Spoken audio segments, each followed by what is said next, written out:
Bonsoir à tous, au nom de toute l'équipe d'acteurs de l'économie La Tribune, au nom de nos partenaires, Liège, Tarison, Altedia et EY, je suis très heureux de vous accueillir pour cette conférence débat avec Laurent Berger, réélu il y a une quinzaine de jours à la tête de la CFDT. Vous êtes très nombreux à vous être inscrits, 800 personnes, preuve que les invités et le thème résonnent fortement. Nous avons ouvert une seconde salle, j'en remercie d'ailleurs le Sofitel, et nous faisons le maximum pour accueillir le plus grand nombre de participants. Mille excuses en tous les cas à l'égard de ceux qui malheureusement ne pourront pas assister directement au débat. Je rappelle rapidement l'origine de cette rencontre. Un dialogue en plusieurs étapes que Laurent et moi avons conduit au cours de l'automne et de l'hiver, et que les éditions de l'Aube ont publié en avril sous le titre « Au boulot ». Au boulot, un clin d'œil bien sûr, que l'on peut résumer ainsi: il est l'heure de se mettre au boulot pour réenchanter le boulot. Car c'est bien de travail dont il s'agit dans ce livre, que nous aurons d'ailleurs le plaisir de vous offrir à l'issue de la conférence. De travail parce que ce mot concentre bien des raisons de faire, de se construire, tout simplement d'être. Oui, le travail est beau et bon, il est constitutif de nos identités personnelles et sociales, il est gisement inépuisable de satisfaction, de joie, de fierté, d'épanouissement, parfois même, comme l'assure le philosophe Robert Mizrahi, de bonheur. Le travail est producteur de sens, il console et réjouit, il révèle et éveille, il fait grandir et cimente ce qui fait commun. Il est donc lien dans la société. Mais ça, c'est le travail idéal, le travail idéalisé. La réalité, nous le savons, peut être aussi mal-être, reconnaissance, délité, solitude, abandon, perte de sens, estime de soi, lézardée, extinction de liens. Les causes et les conjonctures sont multiples, hétérogènes, et je vous laisse découvrir dans le livre la manière dont nous les avons examinées et dont Laurent les décortique. Du travail à l'entreprise, il n'y a bien sûr qu'un pas, et nous allons le franchir ce soir. L'actualité de ce printemps est riche. Rapport Senard-Nota, loi Pacte, grève dans les transports, élection au MEDEF, et j'en passe. Nous allons nous attacher à explorer ce qui peut permettre à l'entreprise non pas de devenir un bien commun, car sauf en de rares circonstances, elle ne l'est pas, mais de faire œuvre commune. Pour cela, elle doit libérer le travail émancipateur, impliquant, utile, imaginatif, audacieux, entreprenant. Elle doit cultiver un sens, une exemplarité et un dessein partagés. Elle doit compter sur des partenaires sociaux et donc un dialogue social responsabilisant. Elle doit réformer sa gouvernance, elle doit embrasser les mutations de la société, elle doit avoir à son service un État et des pouvoirs publics pragmatiques et dans la justesse, etc., etc. Et elle doit donc s'interroger, a-t-elle une raison d'être qui pourrait déterminer sa raison de faire? C'est ce que nous allons défricher ce soir. Je vous propose d'échanger en 3 moments. Avec Laurent, nous allons dialoguer autour d'une dizaine de questions portant sur l'actualité et sur son actualité. Puis René Ricol viendra nous rejoindre. Il n'est peut-être pas nécessaire de le présenter, nous le connaissons tous. Je rappelle tout de même que René est fondateur du cabinet Ricol-Lasteri, aujourd'hui membre du réseau EY, qu'il a été, entre autres, médiateur du crédit, commissaire général à l'investissement, président de l'Ordre des experts comptables et de la Fédération internationale des experts comptables. Ensemble, nous aborderons quelques sujets clés qui investiguent le rôle de l'entreprise dans la construction professionnelle, sociale et humaine de ses acteurs, la contribution de l'entreprise à faire société ensemble. Nous verrons s'il existe des ponts de convergence, ces ponts qu'empruntent les modernistes et qu'esquivent les conservateurs. Enfin, je leur laisserai la parole, chacun d'eux questionnant directement son interlocuteur sur 3 sujets qui lui sont chers. Avant d'entamer ce débat, je voudrais souligner l'immense plaisir de l'avoir conçu, comme fut immense celui de faire ce livre avec Laurent. En effet, nos 2 invités partagent une même culture de la conflictualité. Pas n'importe laquelle, bien sûr. Je parle de la conflictualité qu'a modélisée le sociologue Alain Touraine, cette conflictualité d'engagements authentiques et de convictions entières, mais respectueux des différences. Cette conflictualité qui n'anéantit pas, mais au contraire, qui cherche à faire avancer. Cette conflictualité qui n'est pas sectaire, qui écoute et considère, qui n'est pas enfermée dans les doctrines et dans la cécité, cette conflictualité tournée vers le progrès et notamment le progrès de l'homme et de la société, quand bien même, heureusement d'ailleurs, on peut s'opposer sur les moyens d'y parvenir. Cette conflictualité épouse une règle. Le préalable à tout débat public est l'acceptation des débats intérieurs. Elle ne peut donc être lumineuse et fructueuse. C'est ainsi qu'avec Laurent, nous avons réalisé ce livre. Et c'est ce que nos deux invités ont en commun. Ils ont au moins cela en commun. Nous allons voir dès maintenant s'ils partagent davantage. Alors mon cher Laurent, je vous propose d'évacuer d'emblée la question qui doit pendre aux lèvres de tous nos invités. 3 mois de grève perlée, des millions de Français, souvent d'ailleurs les moins aisés, pris au piège dans leurs déplacements quotidiens, l'activité et l'économie pénalisées, l'exaspération lorsqu'on mesure les avantages des cheminots sur les conditions des salariés du privé, des artisans, des professions libérales, des agriculteurs, des travailleurs pauvres. Ce mouvement de grève n'a-t-il pas fait déshonneur au travail? Et le travail pouvait-il sortir grandi de ce que la ministre Elisabeth Borne qualifie de grève politique? Bonsoir à toutes et à tous. Merci d'être présent, merci de l'invitation. Vous avez l'illustration que le dialogue, s'il a été fructueux entre nous deux, il n'a pas été dénué de provocation et de langage cash. Non, je ne crois pas. D'abord, je voudrais qu'on puisse préciser de quoi on parle quand on parle des cheminots. S'il y a eu déclenchement du conflit, c'est parce que, justement, il y a eu ce rapport Spinetta, auquel la CFDT a beaucoup participé, dont on partageait beaucoup d'orientation et d'axes de progrès.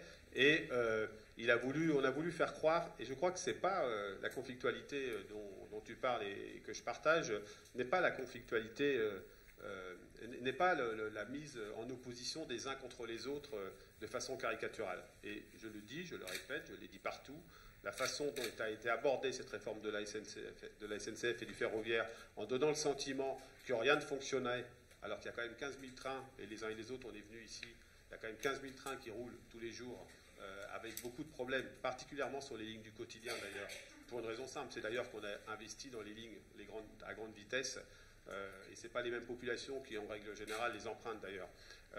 Mais on a fait croire que rien ne fonctionnait et que c'était dû à des cheminots qui étaient surprotégés et qui étaient surtout des privilégiés.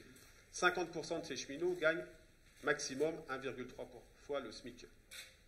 Je crois que dans cette salle, il y a un peu plus de gens, il y a sans doute plus de 50% des gens qui gagnent 1,3 fois le SMIC. Ce que je veux dire par là, c'est qu'il ne fallait pas le prendre comme ça. Il ne fallait pas partir tout de go en donnant le sentiment qu'on voulait faire une réforme contre. Les réformes, elles se font dans notre pays si on veut les réussir avec un objectif, avec un sens. Ce sens, c'était l'investissement dans le ferroviaire, ce qui a été fait après concertation. C'était d'aller ouvrir à la concurrence. On savait que ça allait être le cas, mais de regarder comment on construisait une convention collective, qui est le cas aujourd'hui pour 93% de travailleurs dans notre pays qui sont couverts par une convention collective. Il n'y a pas de raison que les travailleurs du ferroviaire ne le soient pas, etc. etc. Et donc, on a dû repartir à zéro après le jeu d'acteurs habituel pour essayer de concerter, de discuter. Et on est arrivé non pas à un point d'accord, parce qu'il y a des points de désaccord, et ça c'est légitime dans une démocratie. Il y a une légitimité politique, elle s'est exercée. Après avoir discuté, on a largement amélioré le texte. Il y a une légitimité du dialogue social dans la convention collective qui est en train de naître, en tout cas qui va se négocier avec le patronat du secteur. Maintenant, on va arrêter, évidemment, il est temps d'arrêter ce type de mobilisation, mais vous savez, c'est quand même bizarre dans notre pays, on a toujours besoin de trouver un peu des coupables, un peu des... Voilà, et je crois qu'il faut... vous savez que je me suis positionné fortement aussi sur le conflit Air France, qui n'a rien à voir. On n'a pas affaire aux mêmes travailleurs. Hein. En tout cas, entre les pilotes et les cheminots de base, ce n'était pas exactement la même chose. Et donc, voilà, il faut faire attention quand même, je crois, objectivement. Le populisme n'est pas loin quand on commence à à jeter l'eau propre sur les cheminots. Ce n'est pas, d'après vous, comme beaucoup le pensent, presque le combat de trop, en fait, de l'action syndicale, une sorte de barreau d'honneur. C'est l'illustration d'un secteur qui n'a pas su bouger, mais pourquoi la responsabilité serait toujours aux salariés quand les choses ne bougent pas? C'est pas toujours aux salariés. Vous savez, on dit souvent qu'une entreprise, enfin moi je le dis souvent, elle a les syndicats qu'elle mérite. Et aujourd'hui, si les syndicats qui sont les plus importants à la SNCF sont des syndicats, parce que la CFDT est malgré tout que quatrième, hein, contrairement à beaucoup d'entreprises autres, c'est souvent parce que le mode de rapport, il a été un mode de rapport conflictuel, mais conflictuel au mauvais sens du terme, pas pour faire émerger des compromis, mais pour que chacun reste dans son précaré et dans son champ. Voilà, on va en sortir. Je ne sais pas si ça ne va pas laisser des traces, évidemment. Quelles traces, justement, je voulais venir. Quelles traces ça va laisser? Ça laissera les traces d'un pays qui, sur cette question-là, n'est pas mature. Mais encore une fois, je crois qu'il fallait avoir le rapport de Jean-Cyril Spinetta avait laissé la place à la discussion. Il aurait fallu, dans une première tour de table, réunir tout le monde, les confédérations, le patronat du secteur, et dire, bon, écoutez, on a ce rapport, on veut en mettre tel et tel point à discussion, enfin à exécution, comment on s'y prend et quel chemin on emprunte. Et le chemin, quand il est imposé sans qu'on ait pu vraiment discuter auparavant, eh bien, je crois qu'on arrive à cette situation que je regrette, mais je ne veux pas en faire porter la responsabilité aux seuls cheminots. Et cette grève, est-ce qu'elle est d'après vous symptomatique de l'état du dialogue social en France? Ou est-ce que c'est vraiment un cas très isolé? Ou est-ce qu'on peut en tirer des enseignements un peu plus larges? Non, elle n'est pas symptomatique du dialogue social, elle est symptomatique que dans notre pays, on parle que de ce qui va mal. C'est autre chose. On ne parle pas, vous savez, le dialogue social au quotidien dans nombre d'entreprises, il se passe bien, mais on n'en parle pas. Pas loin d'ici, dans cette région, il y a un site de production de Michelin qui a été sauvé parce qu'il y a eu du dialogue social. Ça n'a pas intéressé grand monde. C'est ça qu'il faut dire aussi. C'est qu'on parle toujours de ce qui va mal. Mais dans la même période où on avait ce conflit à SNCF, on a eu un conflit à Carrefour. Et les mêmes causes produisent les mêmes effets. L'annonce sans discussion d'un plan de restructuration absolument compréhensible, vu la mutation du secteur, mais il aurait fallu le discuter. Et à chaque fois qu'on passe sans la discussion, eh bien, on a un moment de crispation. Sauf que là, à Carrefour, le dialogue a repris partie ses droits, puis la confrontation, parce que on en parlera sur le partage de la richesse, mais il y a eu des choses un peu anormales qui se sont passées. Et puis, là où il n'y a pas de dialogue, de culture du dialogue, eh bien, on en arrive à de la conflictualité pure et simple. Je voudrais qu'on parle un petit peu de travail et d'emploi.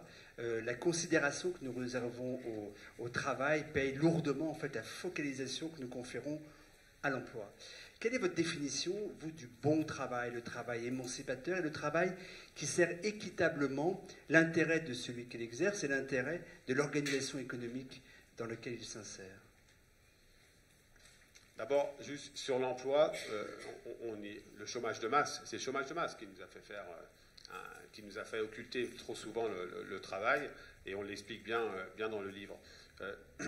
Le bon travail, c'est celui qui permet. D'abord, le travail, c'est pas binaire, c'est pas soit de l'aliénation, soit le monde de bisounours.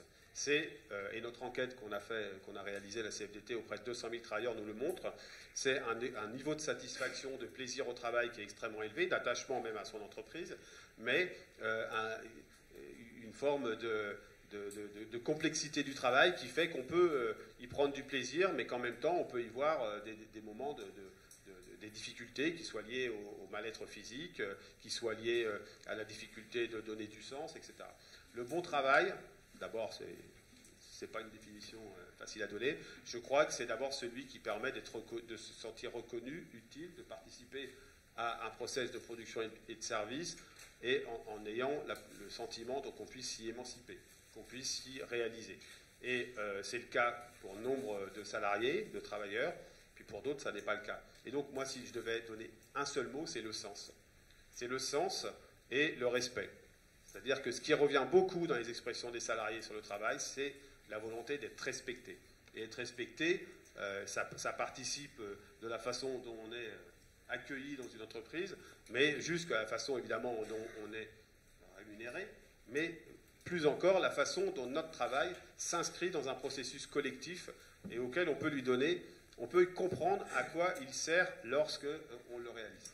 Et là, on parle d'emploi, on parle de travail, on peut parler d'entreprise aussi.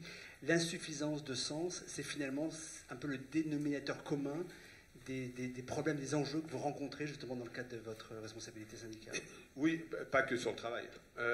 Mais sur le travail, regardez, dans le débat public, mais c'est ce qui nous a donné l'idée de réaliser ce livre d'entretien, dans le débat public, le travail, il est considéré soit comme un coût, soit comme une contrainte, il est caricaturé. Il n'est jamais vu comme étant une des parties constituantes de l'entreprise. Au même titre qu'il y a le capital de l'entreprise, il y a le travail de l'entreprise, et c'est la réunification entre guillemets des deux, enfin en tout cas la confrontation, la construction des deux, qui fait qu'on produit de la valeur, qu'on produit de la richesse. Et dans le débat public, aujourd'hui, enfin, pendant longtemps, le travail, d'abord, mais on en portait, nous les syndicalistes, une responsabilité, on en parlait peu. Quand on voulait parler du travail, on ne convoquait pas un syndicaliste. On convoquait souvent un médecin du travail ou un ergonome, ce qui est extrêmement valeureux comme fonction et comme métier.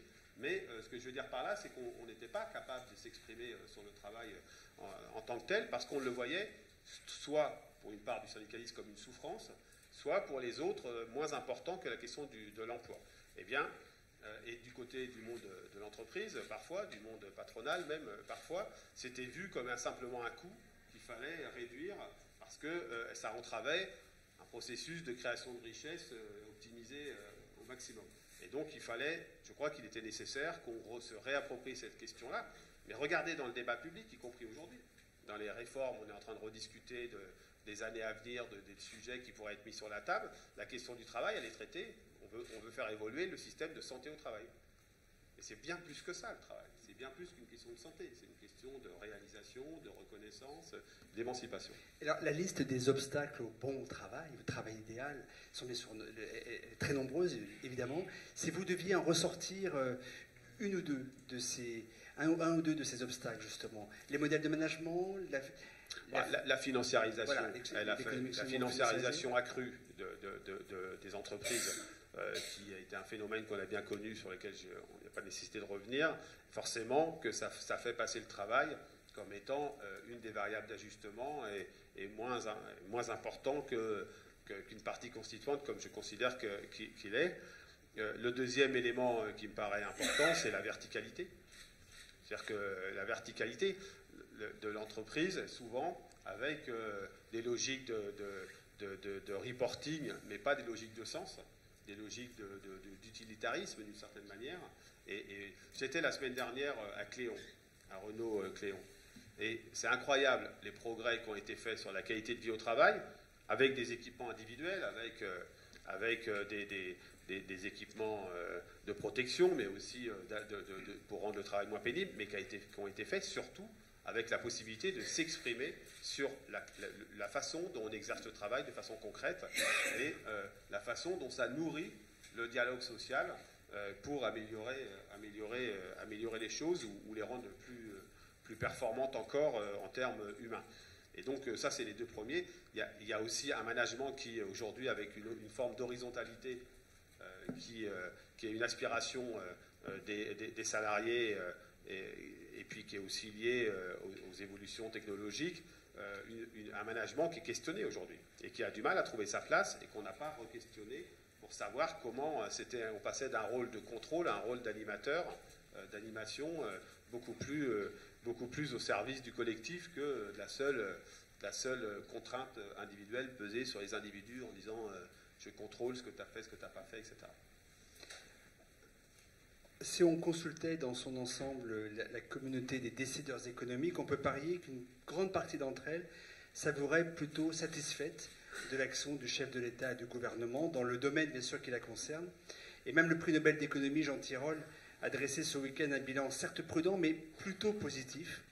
De votre côté, on devine une lassitude, une déception, peut-être même un dépit, devant les méthodes qui ont été employées et qui selon vous, constituent un mépris des corps intermédiaires et n'honorent pas le dialogue social. Mais finalement, Emmanuel Macron n'est-il pas en train, tout simplement, de faire la démonstration qu'il est difficile de réformer avec les partenaires sociaux? La réforme pour la réforme, ça n'a pas de sens. Ce n'est pas l'accumulation des lois. C'est marrant d'ailleurs, parce que les mêmes qui sont parfois très contents de l'accumulation de lois sont les mêmes qui s'en plaignaient précédemment, en disant il y a trop de lois. Mais l'accumulation de réformes ne vaut pas efficacité des réformes. Il ne faut jamais oublier qu'il y a le temps de l'action, puis il y a toujours le temps du bilan. Je prends un exemple sur la formation professionnelle. Il n'y a pas forcément eu respect des partenaires sociaux dans la façon de mettre en œuvre cette réforme. Vous savez, il y aura une manière très facile de voir si ça a fonctionné ou pas. C'est dans 1 an ou dans 2 ans, est-ce qu'il y a plus de personnes, de salariés, mais aussi de demandeurs d'emploi qui sont formés. Sur l'apprentissage, nous, on l'a soutenu, cette réforme de l'apprentissage, mais là, parce que ça donnait des responsabilités aux branches professionnelles. Mais on verra très facilement, dans 2 ans ou dans 3 ans, et j'espère avant, si ça a été efficace ou pas, et si les entreprises jouent le jeu. Moi, je constate juste que cette période-là, c'est toujours la période où des jeunes nous appellent en disant on a une école, mais on n'a pas d'entreprise, et comment on fait? Moi, je crois que la société, comme le monde du travail, ça a une forme d'épaisseur, avec des intérêts contradictoires qui les traversent, et qu'on ne peut pas les nier. Si on les nie, on n'entraîne pas avec soi pour réformer ce pays. Et donc oui, moi je ne suis pas lassé. D'abord, je ne suis pas dépité. Le dépit, c'est souvent après un sentiment amoureux, mais je n'étais pas du tout amoureux pour le coup. Donc je ne suis pas du tout déçu non plus, parce que ce n'est pas l'objet. Je suis préoccupé. Je suis préoccupé de cette capacité de transformation qui était une vraie aspiration de la société, du pays, à répondre à ce besoin de transformation réelle pour les entreprises, pour les travailleurs, pour la société. Et ça me nécessite pour cela qu'on entraîne, qu'on confie des responsabilités à ceux qui représentent une partie de cette société et des intérêts contradictoires au sein de la société. Et oui, je trouve que dans le rapport au corps intermédiaire, et je ne parle pas que des organisations syndicales, je parle aussi des organisations patronales, je parle aussi des élus locaux, je parle aussi des réseaux associatifs, eh bien je trouve, la CFDT trouve qu'il y a une forme de mépris. Et ce qu'on a fait, ce qui a été réalisé sur le terrain politique, que je n'ai pas envie de commenter, en forme d'assèchement autour d'une centralité, d'assèchement pour envoyer aux extrêmes, ça ne marche pas dans la démocratie sociale et dans l'économie. Ça ne marche pas de considérer qu'il y aurait le pouvoir politique et rien autour. Il suffirait de s'adresser au peuple pour faire les transformations à l'œuvre. Moi, je crois, mais peut-être que on va me démontrer le contraire dans les années à venir, je crois que ça ne marchera pas durablement. Et donc, moi, je veux que ça marche pour une raison simple. Je n'ai pas envie d'être en Italie ou ailleurs, hein, dans ce style de pays où les populismes finalement prennent le pouvoir. Et pour que ça marche, pour pas que ce soit le cas, il faut faire avec les corps intermédiaires. Il est encore temps d'aller là-dessus. Vous avez encore espoir que ça peut changer ou pas? Le jour où je crois qu'on ne peut plus rien changer, moi je retourne à faire autre chose. Mais objectivement, il y a un an, je pense que vous attendiez une méthode différente de celle à laquelle vous il y a un an, j'étais extrêmement lucide, pour bien le connaître, extrêmement lucide qu'il n'y aurait pas forcément beaucoup de place et qu'il faudrait se battre pour faire entendre la voix d'un syndicalisme réformiste qui veut co-construire, etc. J'étais assez lucide sur cela. On peut comprendre qu'il y a besoin d'aller très vite sur un certain nombre de points, mais je crois qu'il y a un risque. Il y a un risque, comme dans les entreprises. Vous savez, on peut parler des ordonnances travail. Il y a eu une discussion plus ou moins réelle, et puis maintenant on met en place les comités socio-économiques dans les entreprises. Il y a 2 options, on voit 2 options. Il y a ceux qui font le service minimum que leur confère la loi, enfin que donne la loi, et en mettant à bas les instances de proximité, etc. Et puis il y a ceux qui disent on a une complexité, on a besoin d'avoir des représentants de proximité dans les ateliers, etc. Et vous verrez que les premiers, ils seront en conflit d'ici 2 ou 3 ans, il y aura des conflits généralisés, et dans les autres, il y aura du dialogue social parce qu'on gérera les problématiques du quotidien liées au travail, parce que c'est le rôle des représentants de proximité. Je partage avec vous une liste de quelques traits de notre époque. Une culture de la démocratie, de la communication très directe, des pouvoirs déclinants des États de leur représentation, l'effacement de toutes les formes de frontières, l'obsolescence d'une partie des organisations, la transformation assez radicale des relations humaines et donc sociales, des relations personnelles et professionnelles avec les réseaux sociaux, la porosité des sphères professionnelles et personnelles, les aspirations et les exigences nouvelles issues des générations Y et Z. Voilà des caractéristiques. À quoi, dans ce contexte-là, à quoi aujourd'hui un syndicat peut-il bien servir? C'est-à-dire comment peut-il se rendre lisible et utile dans un contexte qui a priori ne lui est pas favorable? Le contexte que vous décrivez, il est favorable à aucune institution collective. Donc le syndicalisme, il a 2 options. Il campe sur ces certitudes basées plutôt sur le XXe siècle, et il va mourir. Voilà, comme parfois des médias, comme parfois des institutions meurent. Soit il entend ces aspirations nouvelles, mais il considère que demain, il n'y aura pas de passage si, il n'y a pas du collectif, il n'y a pas la capacité d'auto-organisation des travailleurs, ou en tout cas la nécessité de l'auto-organisation des travailleurs, elle est réelle, encore aujourd'hui. On le voit avec une nouvelle forme d'emploi qui peuvent émerger. Très rapidement, des salariés de Deliveroo, d'Uber se disent on a quand même des intérêts communs, malgré qu'ils soient parfois et assez souvent des travailleurs indépendants, et donc on a besoin de s'organiser. Donc ça demeurera. Ça demeurera. Après, les aspirations, le lien entre l'individu et le collectif, qui est une tension légendaire, enfin pas légendaire, mais historique du syndicalisme. C'est-à-dire que ça a toujours été ça, la tension. C'est est-ce qu'on écoute les aspirations individuelles, mais est-ce que ça ne fait pas baisser le collectif, ou est-ce qu'on articule les deux? Et aujourd'hui, on sait que les aspirations individuelles, elles prennent un peu parfois le pas sur le collectif. Eh bien, moi, je crois qu'il faut réinventer le syndicalisme autour de cette, nécessité toujours de justice sociale, parce que ça restera une nécessité, de faire entendre la voix du travail dans le monde économique, parce que ça a trop longtemps disparu, enfin, en tout cas, ça n'a pas été suffisamment considéré, et il y aura toujours besoin de le faire. Et puis, 3, d'inventer de nouvelles formes de protection dans un monde beaucoup plus mouvant, où même les aspirations à la mobilité sont beaucoup plus fortes qu'auparavant. Et cela, ça ne tombera pas du ciel. Il n'y a aucune transformation de fond qui existe, ni dans la société, ni dans le monde du travail, si les acteurs concernés ne les construisent pas. Et dans le monde du travail, les acteurs concernés, ce sont les entreprises. Et dans les entreprises, il y a la capacité de représenter les travailleurs par le syndicalisme. Alors, la CFDT est devenue la première organisation syndicale de France dans le secteur privé, mais cette victoire, en fait, ne dissimule pas non plus notre réalité. C'est qu'en France, le taux de syndicalisation demeure faible. Et vous le dites vous-même, le syndicalisme est mortel s'il ne se réforme pas. Alors, d'abord, quelle responsabilité les acteurs du monde syndical doivent-ils endosser eux-mêmes? C'est la base d'une réflexion. Et surtout, quelles réformes concrètes, à quelles réformes concrètes aspirez-vous qui pourraient justement donner aux syndicats la place qu'à vos yeux, non seulement ils méritent, mais qu'ils doivent avoir pour qu'il y ait un dialogue social. Mais vous voyez, quand on parle des difficultés économiques, on ne parle pas simplement de ce que les entreprises devraient faire pour se réformer. On parle parfois des règles qui sont contraignantes, etc. Et quand on parle du syndicalisme, on lui donne toutes les responsabilités. Parfois, non, parce qu'on parlera de l'entreprise après. Oui, mais dans le devenir du syndicalisme, un des problèmes, parfois, c'est aussi la place qui lui est laissée dans le débat public. Moi, ça m'arrive encore, quand nouveaux voisins, par exemple, on voit l'apéro, on leur dit « c'est quoi ton métier ?» Quand on est bien obligé de leur dire, et ils disent c'est organiser des grèves et des manifestations. Je ne sais pas si ça vous a paru évident ces derniers temps, mais enfin, on n'a pas quand même fait que ça, quoi. Loin s'en faut. Ça nous est même reproché, d'ailleurs.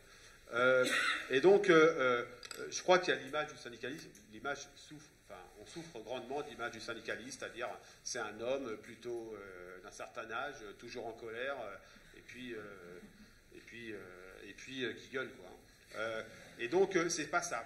Tous les jours au quotidien, dans les entreprises, il y en a dans cette salle, ce sont des personnes qui représentent leurs collègues, qui discutent de la situation de l'entreprise, sont capables de l'appréhender, cette situation, pour soit construire un partage de la richesse, une amélioration des conditions de travail, soit pour faire face aux difficultés économiques et faire les choix qui...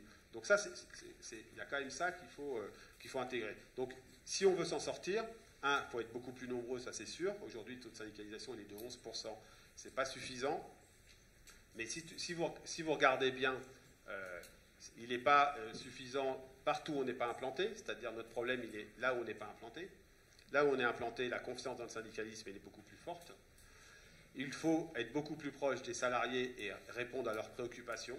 Et ce n'est pas simple, parce qu'aujourd'hui, être responsable d'une organisation confédérale ou confédérée comme est la CFDT, ça veut dire qu'il faut tenir compte des réalités de ceux qui sont dans les entreprises de la grande distribution, comme de ceux qui sont dans les entreprises à création, à beaucoup des valeurs ajoutées très fortes, avec des très qualifiés, des salariés peu qualifiés, etc. Et donc, il faut trouver le bon équilibre entre ces différentes aspirations. Et puis je crois qu'il faut qu'on sorte d'un certain dogmatisme parfois. Les organisations syndicales doivent sortir, mais enfin quand c'est le responsable de la CFDT qui le dit, je ne crois pas que ça s'adresse d'abord à nous, mais d'un certain dogmatisme qui considère que l'entreprise serait un ennemi. Mais c'est aussi lié au fait que l'entreprise a longtemps été considérée comme le patron. Rappelez-vous ce fameux débat, et ça a été une des raisons du lancement de notre enquête Parlons Travail sur faut-il aimer ou non l'entreprise. Et nous, on avait la conviction que les salariés, ils aimaient bien leur entreprise. Et d'ailleurs, notre enquête, elle le montre. Ils aiment bien leur entreprise, pas parce qu'ils aiment bien leur patron, ce qui peut arriver quand même de temps en temps, mais parce qu'ils aiment bien, ils ont le sentiment d'en être. Et regardez qui sont les garants du temps long dans le nombre d'entreprises. Ce sont les salariés, qui sont plus présents dans l'entreprise que bien des dirigeants parfois, en tout cas sur le temps long, et qui sont plus garants de cette pérennité. Et donc, on a à retrouver de la proximité, à apporter du service à nos adhérents, à apporter des résultats concrets aux salariés. Et c'est ça qui procure à la CFDT sa première place aujourd'hui. Si on est premier, c'est simplement parce qu'on a su se recentrer davantage sur les questions de travail avant les autres, je crois. Et sans doute de porter une vision un peu plus moderne du syndicalisme. Mais ça, on ne fait pas un long fleuve tranquille. Parce que dans les entreprises, c'est souvent vu encore comme des empêcheurs de tourner en rond ou des ralentisseurs. Alors, vous êtes vous-même un dirigeant d'entreprise, hein, que vous vouliez ou non, bah si quand même, une entreprise de 300 salariés qui dénombre 623 802 adhérents, c'est ça ? Une entreprise qui est donc singulière, mais qui comporte son propre lot de dérapages, de comportements insupportables, de revendications difficiles à appliquer, d'obligations de productivité, de contraintes sociales, managériales et de gouvernance. Cette réalité, comment la gérez-vous? Ces écartèlements, comment les gérez-vous? Je ne me sens pas écartelé. D'abord, la particularité, c'est que ce n'est pas mon capital. La CFDT, c'est celui des adhérents, bien des militants. Mais non, vous savez, c'est d'abord un dialogue social, la représentation collective des salariés, le fait qu'on confronte sur les organisations du travail, sur la façon de s'organiser, et puis de ne pas avoir peur d'être chacun dans son rôle. Et donc, ça veut dire de comprendre ce que sont les problématiques de celui qui est en face et d'avoir ses propres problématiques et d'essayer de les articuler. Moi, je ne crois pas au monde idéal. Donc, je ne crois pas non plus qu'il y ait une entreprise qui soit vertueuse par nature. Je ne vois pas pourquoi la Confédération, où il y a 300 salariés, serait vertueuse par nature. Mais il faut du respect, je crois que c'est fondamental, de la bienveillance, de l'exigence partagée, c'est-à-dire que ce n'est pas toujours les mêmes qui produisent les efforts. On a à ce titre des règles assez claires à la CFDT. Et puis, oui, je le répète, l'attention aux plus fragiles aussi, à ceux qui, dans une entreprise, ont moins la possibilité de trouver leur place. Moi, je me sens pas en contradiction. Depuis tout jeune, j'ai exercé des responsabilités qui ont fait que j'ai souvent eu des responsabilités de management ou d'employeur. Je crois que c'est pas un gros mot. Pour moi, c'est pas un gros mot. À une seule condition, c'est qu'on ne se considère pas comme ayant la science infuse et que les autres doivent appliquer ce qu'on a pensé faire. L'avantage de la CFDT, c'est que c'est pas possible, parce qu'à la CFDT, ils n'aiment pas les chefs. Donc en général, de toute façon, quand vous êtes responsable, vous êtes la cible. Merci Laurent. René, je vous invite à nous rejoindre. Ouais, c'est bon. Alors d'abord, en préambule et en quelques mots, René, que vous a inspiré la lecture d'Au Boulot? Non, mais d'abord, c'est plus simple de continuer à se tutoyer tout ce que l'on a fait avant, parce que je trouve que ça fait assez con de faire. Alors, mets bien le micro là. Oui, je vais mettre, non, mais d'abord, on ne peut être que d'accord avec ce livre. Voilà, il n'y a pas grand-chose à dire, sauf que j'ai juste deux observations. Alors, une où je vais revenir, parce que je vais te trahir un peu sur ton cadenas, parce que vous savez, quand vous parlez avec Denis, il vous donne un petit cadenas en me disant voilà ce qu'il faut répondre aux questions que je vais poser. Donc, je le laisse dans ma poche. Et avant de répondre à ta question, je voudrais dire que je suis un peu parano, donc il faut me pardonner, mais quand je regarde l'histoire de la SNCF, je me dis, mais est-ce que finalement, il n'y a pas une espèce d'accord non dit entre le gouvernement et les syndicats? Parce qu'au bout du bout, quand même, on est en train de prendre 35 milliards pour les Françaises et les Français. 35 milliards de dettes démentes sur les 50 du réseau ferré de France. Donc je me dis, est-ce qu'il ne fallait pas tout ça pour qu'on accepte? Parce que le changement de statut du cheminot, pour moi, le statut du cheminot et la convention collective, j'ai du mal à voir la différence, donc je me demande où c'est. Ce que je vois, c'est que clairement, on va prendre 35 milliards de dettes et qu'il fallait le faire. Donc je me pose cette question et j'ai envie de la poser. Est-ce que ça, c'est pas un petit arrangement entre syndicats et gouvernement pour faire avaler 35 milliards qui, quand même, vont venir dans les impôts? Non, mais... Non. Ah, mais lui, il connaît bien le business. Non, c'est pas un arrangement. Tout le monde savait qu'il n'y avait pas d'autre voie. Et moi, je crois que ce gouvernement, il a le courage de faire ce qu'il aurait fallu faire depuis longtemps, c'est-à-dire que cette dette, elle a été créée. Le problème n'est pas de savoir à qui elle est, la dette. Elle est un peu à tout le monde. Parce que l'entreprise, la SNCF, était une entreprise publique. Donc, on savait que... Enfin, je ne voyais pas d'autre voie, moi, que la reprise de la dette. Après, la fin du statut, le problème, c'est la façon dont ça a été annoncé. Parce qu'on peut avoir une convention collective. D'ailleurs, vous verrez dans le cadre de l'ouverture à la concurrence, un certain nombre de situations des agents du ferroviaire va augmenter de fait parce qu'il faudra bien trouver des conducteurs, il faudra bien trouver des contrôleurs, etc. Donc moi, je suis persuadé qu'une convention collective, elle peut être de bon niveau. Donc il n'y avait pas d'arrangement comme ça. Ce qui est sûr, c'est que peut-être le gouvernement avait besoin de se taper un conflit. Et que pour se taper un conflit, il fallait peut-être partir comme ça. Ça montre qu'on est capable de réformer. Moi, je ne sais pas ma conception du dialogue social et de la réforme. Tout ce qui peut se passer sans vague est, de mon point de vue, bien mieux, parce que ça veut dire que c'est plus équilibré. Mais non, je te rassure, il n'y avait pas de volonté de cacher la reprise de la dette. C'est d'ailleurs, tu le sais bien, 35 milliards, tout le monde le sait, bon ben voilà. Parce que du coup, je rebondis sur le livre. Parce que je suis d'accord avec le livre. Je suis d'accord, alors fondamentalement, et beaucoup ici le savent, je ne crois pas que ce sont les politiques qui vont redresser le pays. Je ne crois pas une seconde ça. Je crois que ce sont les entreprises et leurs salariés. Et je crois que c'est en réalité les organisations patronales et syndicales ouvrières qui ont une vraie responsabilité. Et je ferme ma parenthèse, je reviens sur le sujet. En réalité, quand je regarde les 35 à 50, les 50 milliards de dettes du réseau ferré de France, en réalité, on est en sens inverse du livre. Parce que ça fait des années qu'on part dans une direction qui est fausse. Quand on dit qu'on va faire une ligne TGV ou du tout TGV et qu'on va faire Paris-Lisbonne, il n'y a pas plus crétin que cette décision-là. Je veux dire qu'il va coûter beaucoup, beaucoup d'argent. Et là, je n'ai pas entendu de voix, ni d'ailleurs du patronat, ni des syndicats ouvriers, pour dire on est chez les fous. Ni des politiques qui, à chaque fois qu'ils font une visite quelque part, disent tiens, on va vous faire un TGV. Allez, je vais en Espagne, c'est bon, je signe un accord TGV. On a fait ça de tous les côtés. En réalité, on a mis l'avion en difficulté. Donc, si je reviens au livre, j'aurais aimé voir les syndicats dire il faut que les politiques arrêtent d'être déments en promettant de faire des lignes là où ça coûte trop cher. Sur ce qu'on a évoqué tout à l'heure avec Laurent, la demi-heure d'échange, est-ce qu'il y a un point en particulier que tu as envie excepté la SNCF, que tu as envie de reprendre ou de développer? Non, mais si tu veux, après, j'ai qu'un point de divergence avec le livre. Je n'ai qu'un seul point de divergence, mais c'est parce que j'ai été médiateur du crédit. C'est que je trouve que tous les deux dans votre livre, vous sous-estimez l'impact. Laurent vient d'en parler du tout financier. Mais moi, j'ai vu le tout financier. Et il faut avoir le courage de dire que ces fonds déments qui font des LBO, qui sont déments et qui ont détruit des centaines de milliers d'emplois en France, parce qu'ils considèrent, quand ils rentrent dans une entreprise, et je vais vous expliquer ça en une seconde, qu'ils doivent faire des rendements de 15% par an. Si on arrive à nous montrer comment on peut mettre 100 € aujourd'hui et gagner 15% tous les ans, on va tous faire fortune, hein, les gars, c'est fini, là, on est bien parti. Donc je trouve qu'on sous-estime ça. Et pour vous expliquer la situation telle qu'elle est aujourd'hui, vous avez un ensemble de fonds, parce que ça repart, qui arrivent, qui, pour une entreprise qui veut se vendre, vont proposer 30 ou 40% de plus qu'un entrepreneur raisonnable ferait.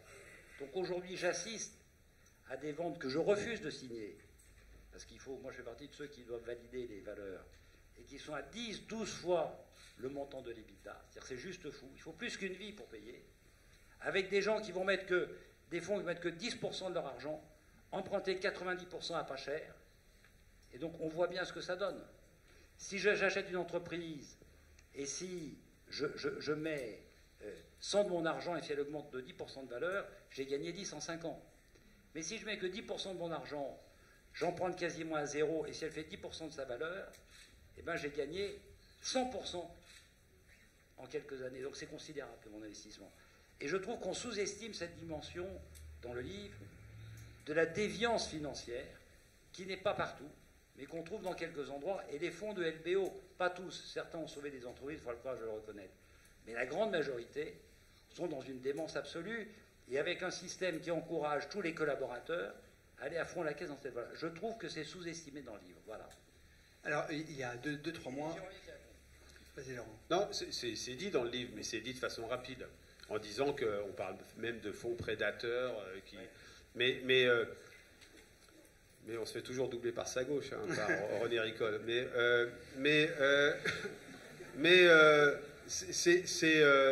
On a voulu faire un truc sur le travail.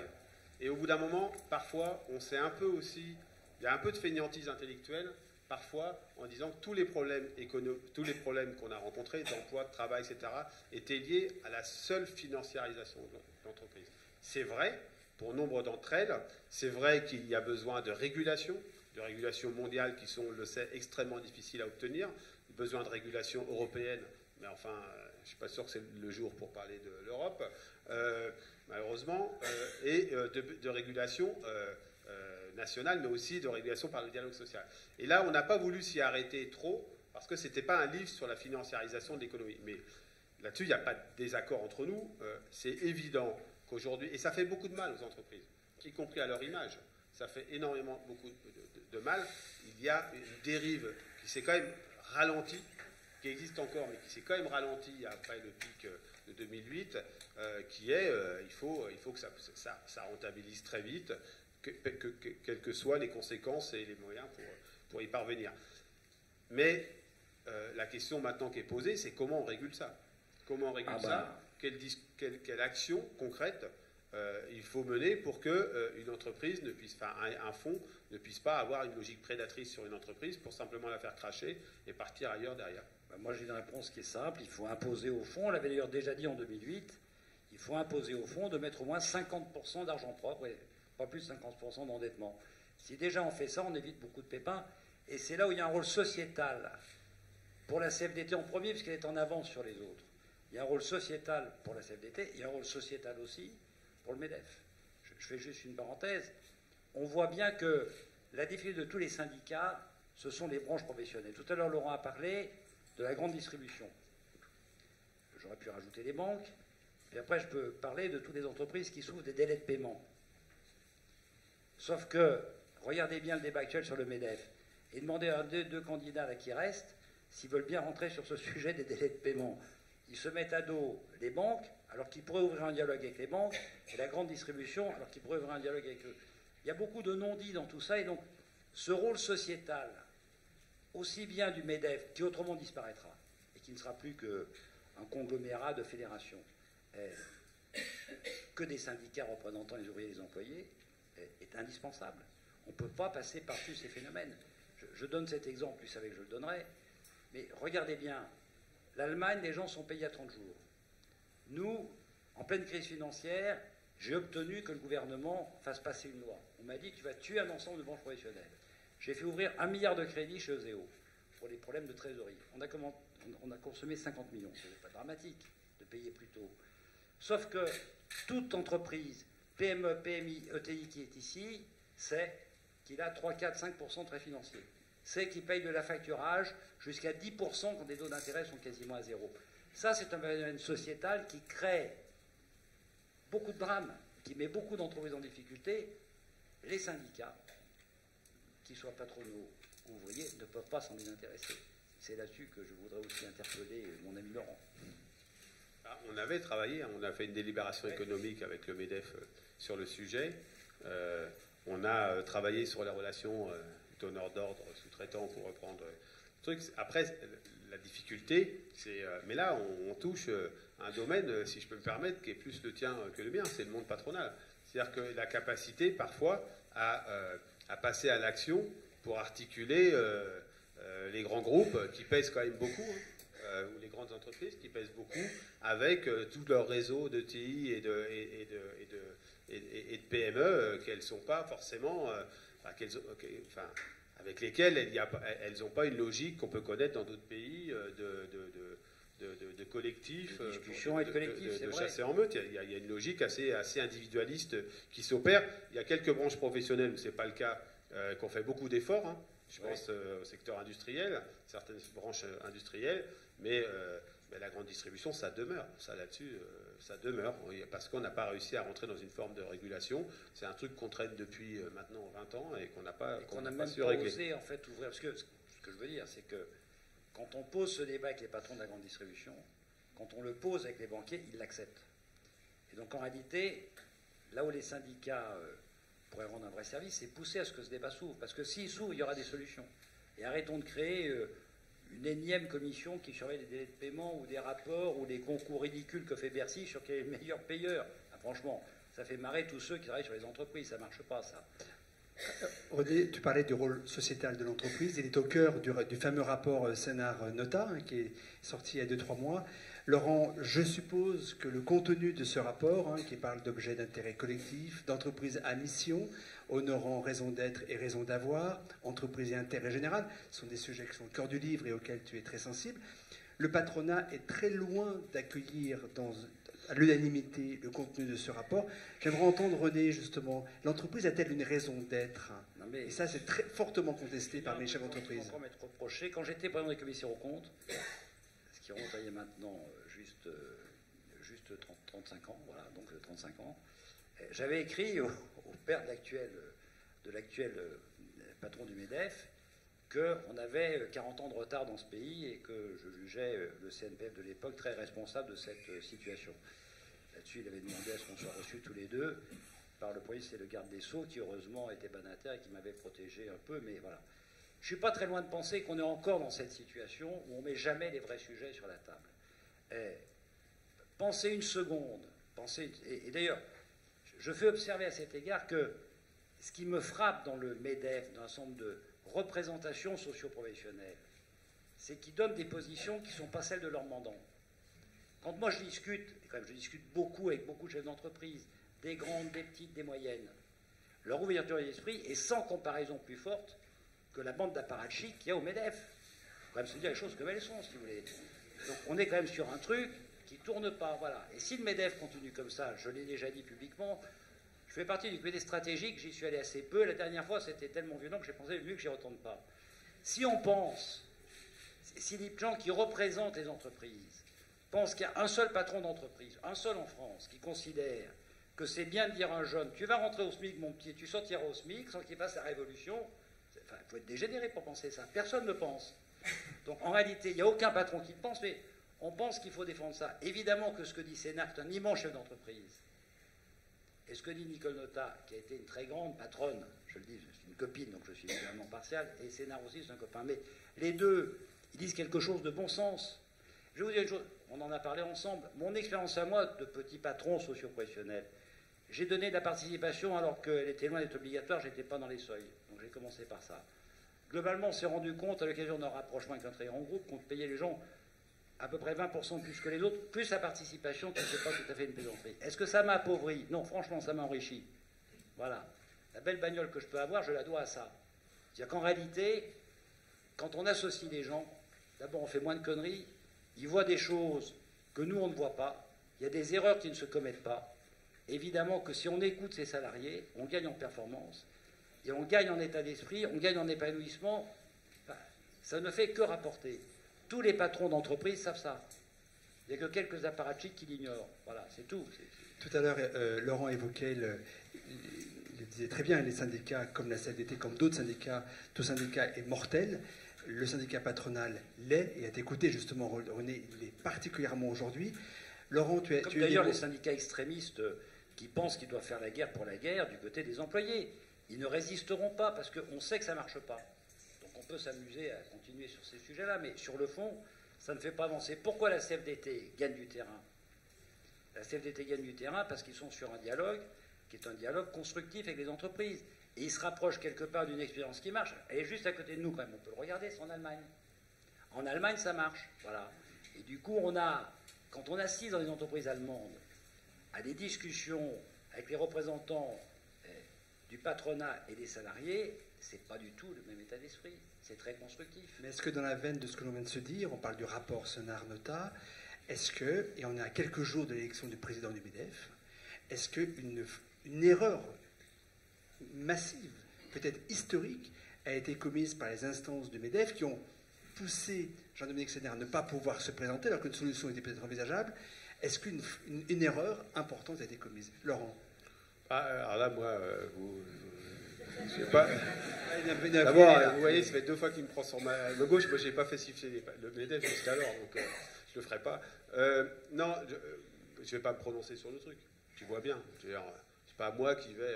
Aujourd'hui, il y a 2 candidats. La question est de savoir ce que devraient faire les 2 candidats. S'ils étaient, enfin, il y en a qu'un qui sera élu. Je crois qu'il faut considérer qu'il n'y a pas de voie pour passer dans ce pays simplement dans un rapport du monde patronal avec le pouvoir politique. Cette seule voie pour passer, c'est pas du lobbying, c'est une construction d'un dialogue économique et social de bon niveau avec les organisations syndicales qui le souhaitent. Celles qui ne le souhaitent pas, c'est pas grave. Et pour regarder ce que sont les enjeux du partage de la valeur, de l'évolution du travail, des nouvelles formes de protection qu'il faut construire, des mobilités sociales et professionnelles qui sont de plus en plus fortes et comment on les accompagne. Et c'est ça que moi j'attends du nouveau président du MEDEF. Et puis considérer aussi qu'il y a beaucoup de choses qui se passent dans les territoires. Et qu'il faut renouer avec du dialogue social dans les territoires, de la capacité de construire du projet. Et parfois pas du projet. On est toujours hyper marqué, il faut du normatif, etc. Non, les acteurs sociaux entre eux peuvent construire des projets. Vous savez, par exemple, nous, on anime régulièrement des salons pour les jeunes où on vient avec le délégué syndical de telle entreprise d'une zone géographique, vient avec le DRH de l'entreprise et des jeunes viennent et puis ils se rencontrent. Le MEDEF, la CPME, d'autres organisations syndicales sans doute peuvent faire ça. Pourquoi on ne le fait pas ensemble? Pourquoi on ne construit pas du projet ensemble, du projet intelligent dans les territoires de ce type-là? Donc moi j'attends ça du prochain. Maintenant, le danger qui peut s'opérer, c'est aussi c'est d'avoir un MEDEF qui est très politique. Les organisations syndicales sont des fois trop dans une logique politique, enfin certaines, mais c'est vrai des organisations patronales. C'est-à-dire que parfois, je vais vous le dire, selon l'étiquette politique en place, on est plus ou moins adepte du dialogue social. La CFDT, elle est toujours adepte du dialogue social, quelle que soit l'étiquette politique qu'il y a en face. Parce qu'on croit que c'est les acteurs, comme l'a dit René, qui, pas le politique aussi, mais ce sont les acteurs sociaux et économiques qui peuvent construire du progrès. Et donc on va attendre de voir ce qui va se passer. Nous, on va proposer au nouveau président, on l'appellera peut-être pas agenda social, mais un agenda de négociation, de discussion sur un certain nombre de sujets, pour essayer de construire, de façon autonome du pouvoir politique, construire des solutions sur le travail, sur le partage de la valeur, sur les mobilités, et voir ce qu'on est capable de construire.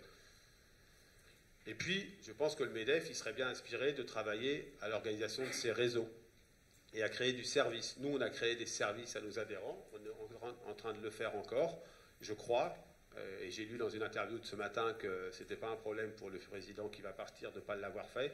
Je crois que c'est une erreur de ne pas construire aussi un appui RH beaucoup plus performant à un certain nombre d'entreprises qui parfois en auraient bien besoin, de construire un appui stratégique, etc. Moi, j'ai quelques échos de chefs d'entreprise qui disent « mais le MEDEF ne nous sert pas aujourd'hui en termes de services suffisamment ».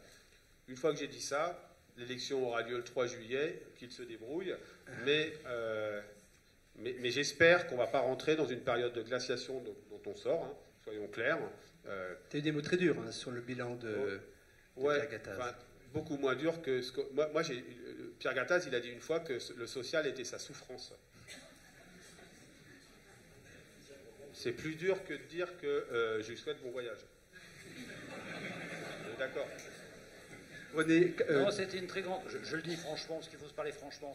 D'abord, on a un espoir, quand on va se le dire, c'est qu'il y a dans cette équipe-là, il y a un type qui va jouer un rôle, et qui est un Lyonnais. Et j'ai beaucoup d'espoir en lui. Je parle de Patrick Martin. J'espère que voilà, il aura un vrai rôle et qu'il pourra vraiment le jouer, parce que lui, il a le sens du terrain, de l'entreprise, et que ça c'est pour moi un élément d'espoir. Si Roux de Bézieux gagne. Hein? Si Roux de Bézieux gagne. Non, dans tous les cas de figure, il faudra faire avec lui, parce qu'il représente quand même vraiment les territoires qui en ont marre de ne pas être entendus. Voilà. Donc, il est l'homme des territoires. Donc, de toute façon, que ce soit Sobo, que ce soit Roux de Bézieux, il faudra qu'ils soient entendus. L'erreur fondamentale de ce qu'a fait Gattaz, on s'en est longuement expliqué, mais à la fin, ça ne sert plus à rien. quand il arrive et qu'il dit je vais demander 100 milliards d'économies à l'État et je vais faire 1 million d'emplois. C'est double connerie. 100 milliards d'économies, c'est en réalité quelque chose qui est du domaine du politique. C'est pas notre sujet à nous. Je veux dire, représentants des entreprises ou des salariés, c'est pas notre sujet. C'est celui du politique et des citoyens. Donc déjà, on n'est pas sur le bon sujet. Ensuite, dire je vais faire 1 million d'emplois, je le dis parce que celui qui a poussé au pacte de responsabilité, Hollande l'a dit publiquement, c'est moi, parce que je pensais qu'il ne pouvait pas y avoir de dispute qui continue dans ces proportions-là entre l'État et les entreprises. Ce n'était pas raisonnable. Mais quand il a dit 1 million d'emplois, j'ai dit c'est une très bonne idée, il faut que la FEP signe. Il faut que les grands groupes signent. Parce que c'est eux qui apportent. Je vais vous faire un petit calcul, parce que ça va vous intéresser. On a un déficit commercial de 70 milliards par an. D'accord ? Les grands groupes français, qui sont notre bien le plus précieux, malheureusement beaucoup sont en train de partir ailleurs, qui sont notre bien le plus précieux, parce qu'on en a plus que les Anglais, plus que les Allemands. Eux, des différentes places où ils sont, ils exportent globalement ailleurs 1200 milliards. C'est-à-dire la puissance de frappe qu'ils représentent. Et donc penser que sans eux, et sans qu'ils apportent du travail sur la France, ou qu'ils réamènent du travail sur la France, on va régler durablement les problèmes d'emploi, de qualité au travail, d'épanouissement. Le MEDEF seul, non. Et du coup, vous voyez bien que prendre cet engagement-là, ça a été le discrédit jeté sur le patronat, et moi j'étais furieux. Et en même temps, donner une leçon politique, quand on prend soi-même un engagement qu'on ne peut pas tenir, parce que le bon signataire n'est pas là, il y a quand même un petit sujet. Voilà. Et donc je pense que c'est ce genre d'erreur qu'il ne faut pas recommettre. Maintenant, est-ce qu'on peut se passer d'un MEDEF qui deviendrait concret, pragmatique? Non. Pas plus qu'on peut se passer des syndicats, parce qu'il faut bien que ces corps intermédiaires, ils fonctionnent. S'ils ne sont pas là, on va avoir vraiment des difficultés. Mais il faut aussi que nous tous, on ait le courage de dire à haute voix, parce qu'on est quand même beaucoup impliqués dans cette salle, dans les organisations patronales, il faut que ça marche. Et si ça ne marche pas, il faut qu'on se mette à hurler. Parce qu'on est quand même en train de jouer, on le voit bien, les derniers coups d'une société démocratique. Laurent l'a dit, j'ai pas plus envie que lui d'être au milieu des populistes. Surtout que j'attire l'attention que dans les deux cas de figure, qu'ils soient droite ou de gauche, c'est quand même la ruine pour une bonne partie des gens qui sont là, parce que leurs programmes sont totalement déments. Donc c'est sûr qu'on va au carton. Donc il faut évidemment qu'on veille à ce que la nouvelle équipe prenne des engagements, mettre la FEP on board, parce que sans les grandes entreprises, franchement, ça va être compliqué, quoi. Voilà. Sans les grands donneurs d'ordre. Je rebondis là-dessus. On évoquait Sénard il y a quelques jours, il présidait le prix Acteur de l'économie, il en a longuement parlé. Il y a quelques jours, un excellent éditorial d'Éric Le Boucher y fait référence également. L'entreprise et le MEDEF ont un rôle à jouer. Nous sommes à 1 an de scrutin européen. Partout en Europe, le populisme, justement, gagne du terrain. Et l'un et l'autre, comme beaucoup d'ailleurs, considèrent que l'entreprise et le MEDEF ont un rôle à jouer. Laurent, qu'attends-tu de l'entreprise et du MEDEF? Et René, j'aimerais que René puisse répondre également à cette question. D'un niveau européen, les organisations syndicales aussi ont un rôle à jouer. Si je suis là, en ce moment à Sofia, il y a un comité exécutif de la CES où je me suis fait remplacer. Du coup, on a la montée du populisme, du repli sur soi. Il guette tous les acteurs, syndicats compris, mais organisations patronales également. Le message qu'on doit porter, c'est l'Europe. C'était une promesse de paix, mais c'était aussi une promesse de prospérité. Et prospérité économique, mais aussi de modèle social et de justice sociale. Et que si les populismes prospèrent, c'est pas simplement parce que tout d'un coup, il y aurait eu des déclics individuels. C'est parce qu'il y a des choses qu'on n'a pas fait fonctionner. Et parmi les choses qu'on n'a pas fait fonctionner, c'est le sens d'un destin collectif au niveau européen, avec de l'investissement économique, mais aussi de l'investissement social. C'est aussi de la justice sociale, y compris dans nos pays. Vous savez, un des trucs qui peut nous ruiner, politiquement, je veux dire, c'est-à-dire qui peut nous emmener vers les extrêmes, c'est quand même ce sentiment qu'à un moment donné, les fractures, qui sont toujours les mêmes qu'il y a 1 an, n'ont en rien été réduites.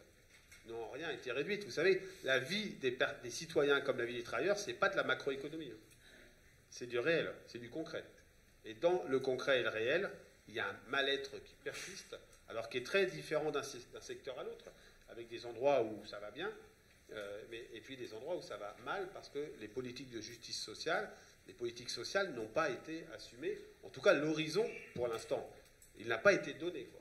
Donc c'est ça qui nous guette. Parce qu'on sait qu'aux élections européennes, on vote, est-ce qu'il y a quelque chose sur l'Europe qui peut se passer? L'image qu'on est en train de donner, y compris sur la question des migrations aujourd'hui, est catastrophique.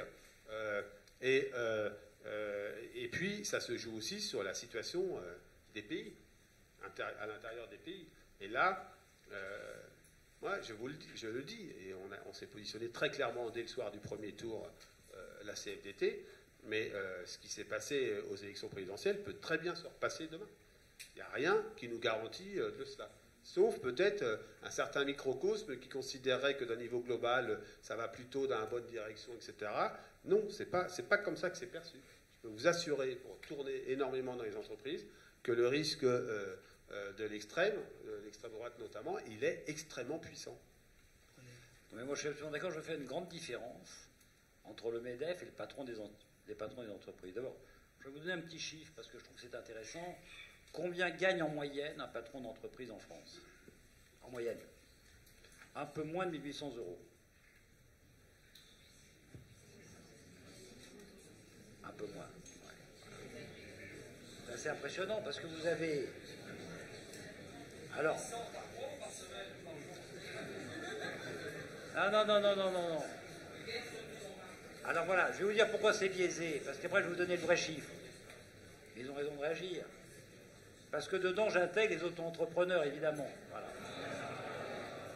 Alors maintenant, je donne par contre le chiffre de la rémunération moyenne du premier million de plus petites entreprises. Là, on est vraiment à 1 800 €. Et la rémunération moyenne, toutes entreprises confondues, des patrons, est inférieure à 4 000 €. Donc il n'y a pas de différence aussi fondamentale qu'on croit, parce qu'on voit toujours ceux qui gagnent plusieurs millions d'euros. Il n'y a pas de différence aussi fondamentale qu'on croit entre le patron et son salarié. D'ailleurs, dans la réalité de la vie, aller dans un garage et trouver de façon évidente qui est le patron, qui n'est pas. On peut faire ça dans plein d'endroits. Donc je dis qu'il n'y a pas d'adéquation entre ce que pensent les chefs d'entreprise dans la très grande majorité et ce que va exprimer le MEDEF aujourd'hui. C'est le problème de fond que doit résoudre le prochain président du MEDEF. Il doit se mettre en adéquation avec ce que pensent la plupart des gens qui sont avec lui. Il n'y a pas non plus de drame, d'ailleurs, parce que le dialogue social, il se fait très facilement. Voilà. Donc l'enjeu formidable, il est là. Je dis un mot sur Sénat, qui m'a posé une question. Moi, c'est un ami, je pense que c'est un piège qu'on lui a tendu. En réalité, c'est les mauvaises combines qu'on peut trouver à droite ou à gauche dans toutes les organisations socio-professionnelles. Voilà. On les dit, il serait vachement bien qu'ils viennent, mais on savait que pour qu'ils viennent, il fallait ou changer les statuts, on était déjà tard, ou que l'actuel président démissionne 6 mois plus tôt, ce qui aurait fait... Voilà. Donc, c'est pas bien parce que il est pour moi le représentant de ce qu'on fait de mieux comme grand patron d'entreprise. Parce que le pire, on l'a connu, c'était M. Tchuruc, voilà, qui a dézingué Alcatel complètement, juste parce qu'un matin, il s'est assis dans sa voiture. À l'époque, vous savez, on avait la Côte des Fossés, la tribune. Et les gens, ils avaient beaucoup de stock options. Alors, le stock option, c'est une variation qui fait qu'il faut que ça monte beaucoup, mais quand ça monte beaucoup, vous gagnez beaucoup. Et alors, il ouvre son journal, je raconte quelque chose qui correspond à la vraie réalité. Oui, je raconte quelque chose qui correspond à la vraie réalité. C'est-à-dire qu'il voit que ça baisse, et là, il se dit, là, il y a un sujet. Et on lui dit, monsieur, c'est le conseiller lui dit, monsieur, il faut vous recentrer sur votre vrai business. Restons sur son vrai business. Et ils vont à tour de bras où ils ferment un tas d'entreprises, dont certaines aujourd'hui apparaîtraient comme étant novatrices complètement et qui nous manquent. Voilà. Sénart, c'est l'opposé de ça. Donc c'est évident qu'il a un rôle à jouer. Je ne suis pas très inquiet pour lui parce qu'il est tellement précieux que soit MEDEF ou pas MEDEF, de toute façon, il va être utilisé. Juste sur la rémunération des dirigeants.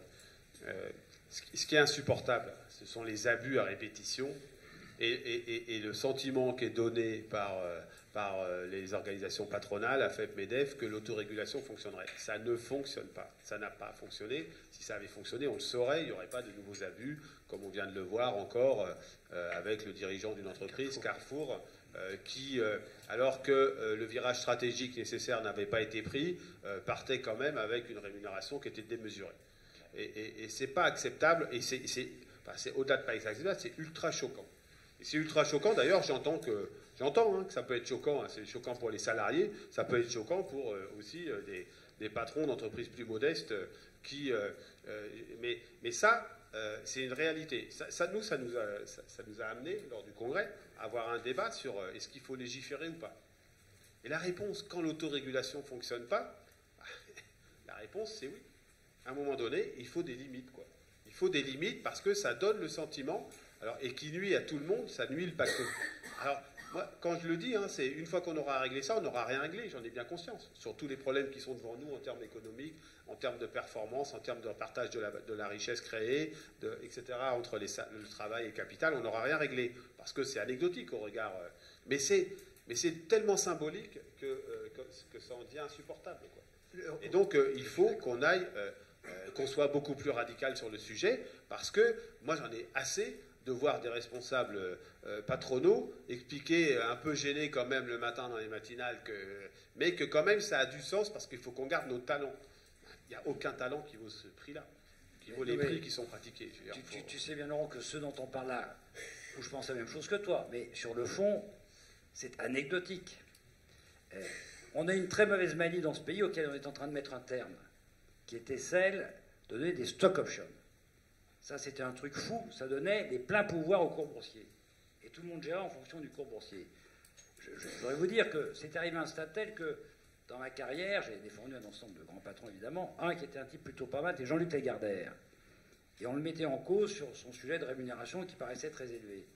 Et j'explique au tribunal que peut-être que sa rémunération est élevée, mais que je préfère ça à quelqu'un qui a des stock options élevés. Or, lui, il a comme caractéristique que dans toute sa vie, il n'a jamais accepté une seule stock option.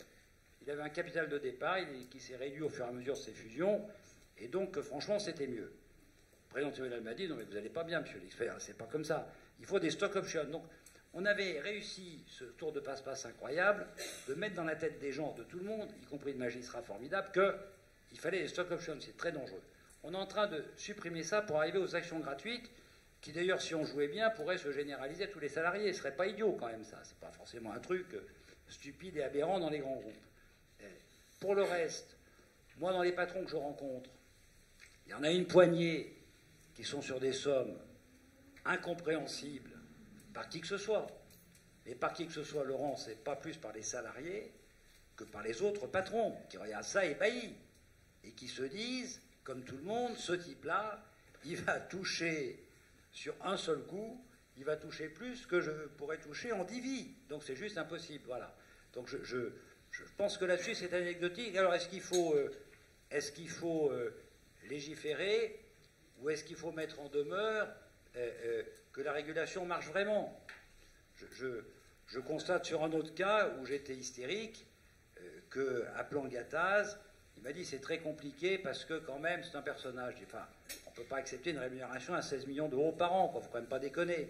Le nouveau code AFEP-MEDEF présenté jeudi, est-ce que c'est un simple maquillage ou est-ce qu'on peut en attendre quelque chose ou est-ce que finalement c'est la preuve que... C'est pas un maquillage, ça marche que si on l'applique, mais il faut l'appliquer et quand on ne veut pas l'appliquer... Non, et du coup là-dessus, moi je suis clair, c'est-à-dire que ça n'a pas fonctionné. Si ça ne fonctionne pas, il faut passer à d'autres modes de régulation. Il y en a un qui est de légiférer pour dire qu'il y a un niveau maximum qui ne peut pas être dépassé. Parce que tu as raison, c'est anecdotique, mais c'est ultra choquant. C'est ultra choquant. Oui, mais alors excuse-moi, je vais te reprendre sur ta gauche, il ne faut pas supprimer l'exit tax. Hein. Ah non, ça je vous le dis. Oui, bien sûr. Si on veut légiférer, il ne faut pas supprimer l'exit tax. Oui, non, mais je suis d'accord aussi. Ça ne va pas marcher. Et du coup, voilà, juste un petit mot peut-être sur le rapport Sénard-Nota. Je n'ai pas eu l'occasion de le dire. Notre pays, ça a été dit, a beaucoup de retard sur la considération de ce qu'est la finalité de l'entreprise et ce qu'elle devrait être. Et ce rapport, il est un point d'équilibre.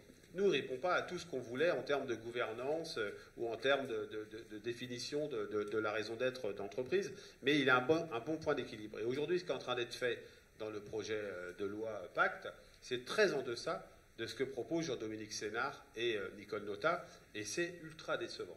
C'est ultra décevant, et c'est la marque de quoi? C'est la marque qu'un certain nombre d'acteurs sont encore, du côté patronal, sont encore extrêmement frileux d'un partage, ce que tu disais, d'un partage de connaissances, d'un partage de responsabilité, même d'un partage de pouvoir un peu dans l'entreprise avec les représentants des salariés.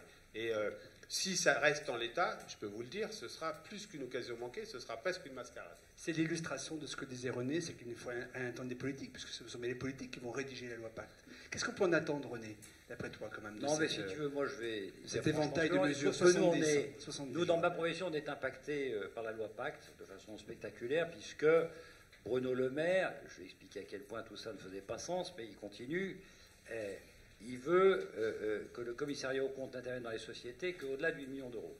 D'abord, c'est malhonnête de le faire comme ça, parce qu'il dit, je prends le seuil de la directive européenne. On pourrait prendre le seuil de la pratique européenne, qui n'est pas du tout le même, et on est plus dans la plaque.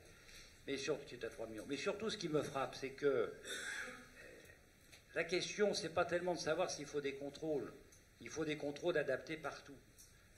Moi, je me suis battu pour les centres de gestion agréés, associations agréées, qui, moyennant une cotisation de 150 euros, sécurisent les déclarations des commerçants et artisans. Je me suis battu contre toute ma profession alors que j'étais président de l'ordre, et j'ai fait voter par tous les élus le soutien à ces dispositifs que Bruno Le Maire veut supprimer. Je constate simplement que quand il y a des contrôles fiscaux, il y en a moins, et ça se passe beaucoup mieux chez ceux qui ont un centre de gestion ou une association agréée dont ils sont adhérents. La vraie réalité, si on veut avancer sur l'impact, il y a deux choses à faire. Il n'y en a pas trois, il n'y en a pas quatre, il y en a deux, peut-être trois. La première, il faut remettre le dialogue employé-patron au cœur du dispositif. Je ne crois pas qu'on puisse assurer une pérennité sans, je vais être peut-être choquer certains, mais sans reconnaître la situation de la réalité de la très grande majorité des entreprises. Il y a un truc fou quand j'écoute les débats, moi, c'est que j'ai l'impression d'être schizophrène, d'être dans deux mondes différents. Moi, je suis dans les entreprises où je vois des choses qui se passent bien. Et puis ensuite, j'entends des patrons, de représentants d'organisations qui me disent que ça se passe mal. Je dis un sujet qui ne va pas, là. Il y a un truc dans ce que je vis au quotidien. Ça, c'est la première chose. Deuxième chose, il y a des régulations pour les entreprises qui deviennent démentes et qui vont les tuer. Vous voyez, on parlait des banques tout à l'heure. Moi, j'ai aucun problème à être avec des banquiers, tous les problèmes sur la table. Médiation du crédit, on a mis les problèmes sur la table, on a sauvé 140 000 emplois. Ça ne s'est pas fait contre eux, ça s'est fait avec eux. Leur dire, les gars, il faut que les délais de paiement se réduisent, vous gagnerez peut-être moins d'argent avec les taux d'affacturage, il faut le faire, ils peuvent l'entendre. Mais il faut leur dire en même temps, on va vous simplifier vos régulations. Les banques françaises, elles ont 4 régulations différentes. 4 régulations différentes, dont 2 qui sont contradictoires. Et elles vivent avec ça. Évidemment qu'il faut mettre un terme à ça. La régulation des assurances, elle a eu un effet, ce 26.2, spectaculaire. On détenait nos grands groupes, on ne les détient plus. Avec Solvency 2, il fallait limiter le nombre d'actions. Et bien du coup, tous les grands groupes d'assurance français ont vendu à tour de bras leurs actions des grandes sociétés françaises, qui désormais sont détenues majoritairement par des groupes étrangers. Donc moi, je crois que dans la loi Pacte, c'est ces sujets-là que je voudrais avoir mis.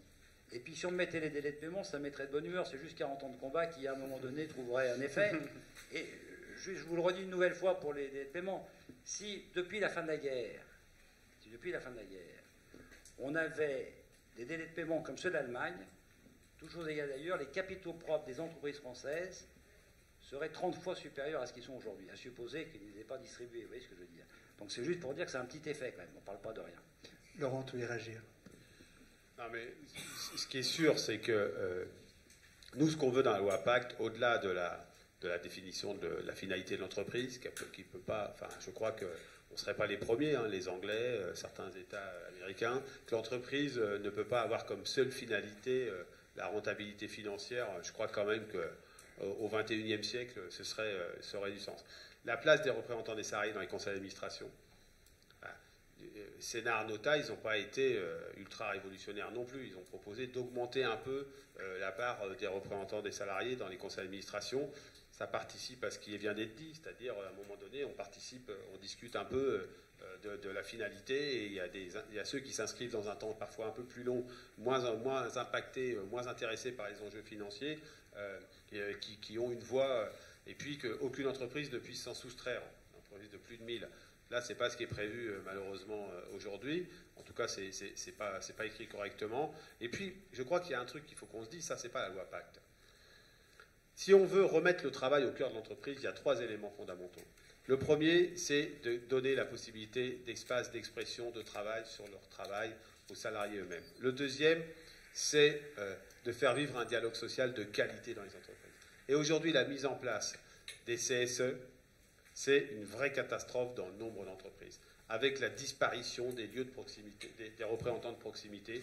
Et si vous faites ça, je m'adresse particulièrement à ceux qui dirigent les entreprises aujourd'hui, si vous faites ça, je peux vous assurer que vous aurez des conflits dans les 3-4 années à venir qui seront incroyables. Parce que les représentants de proximité, c'est des délégués du personnel, hein, dit autrement. Souvent, c'est ceux qui, les problèmes du quotidien, les réglaient dans un dialogue avec leur manager, voire avec le chef d'entreprise. Mais le dialogue social dans les entreprises, c'est fondamental. Et aujourd'hui, je crois qu'on est en train de reculer, parce que dans une loi où on a voulu développer le dialogue social dans l'entreprise, et nous, on est particulièrement attachés à ça, on a dans le même temps baissé la capacité de représentation des salariés.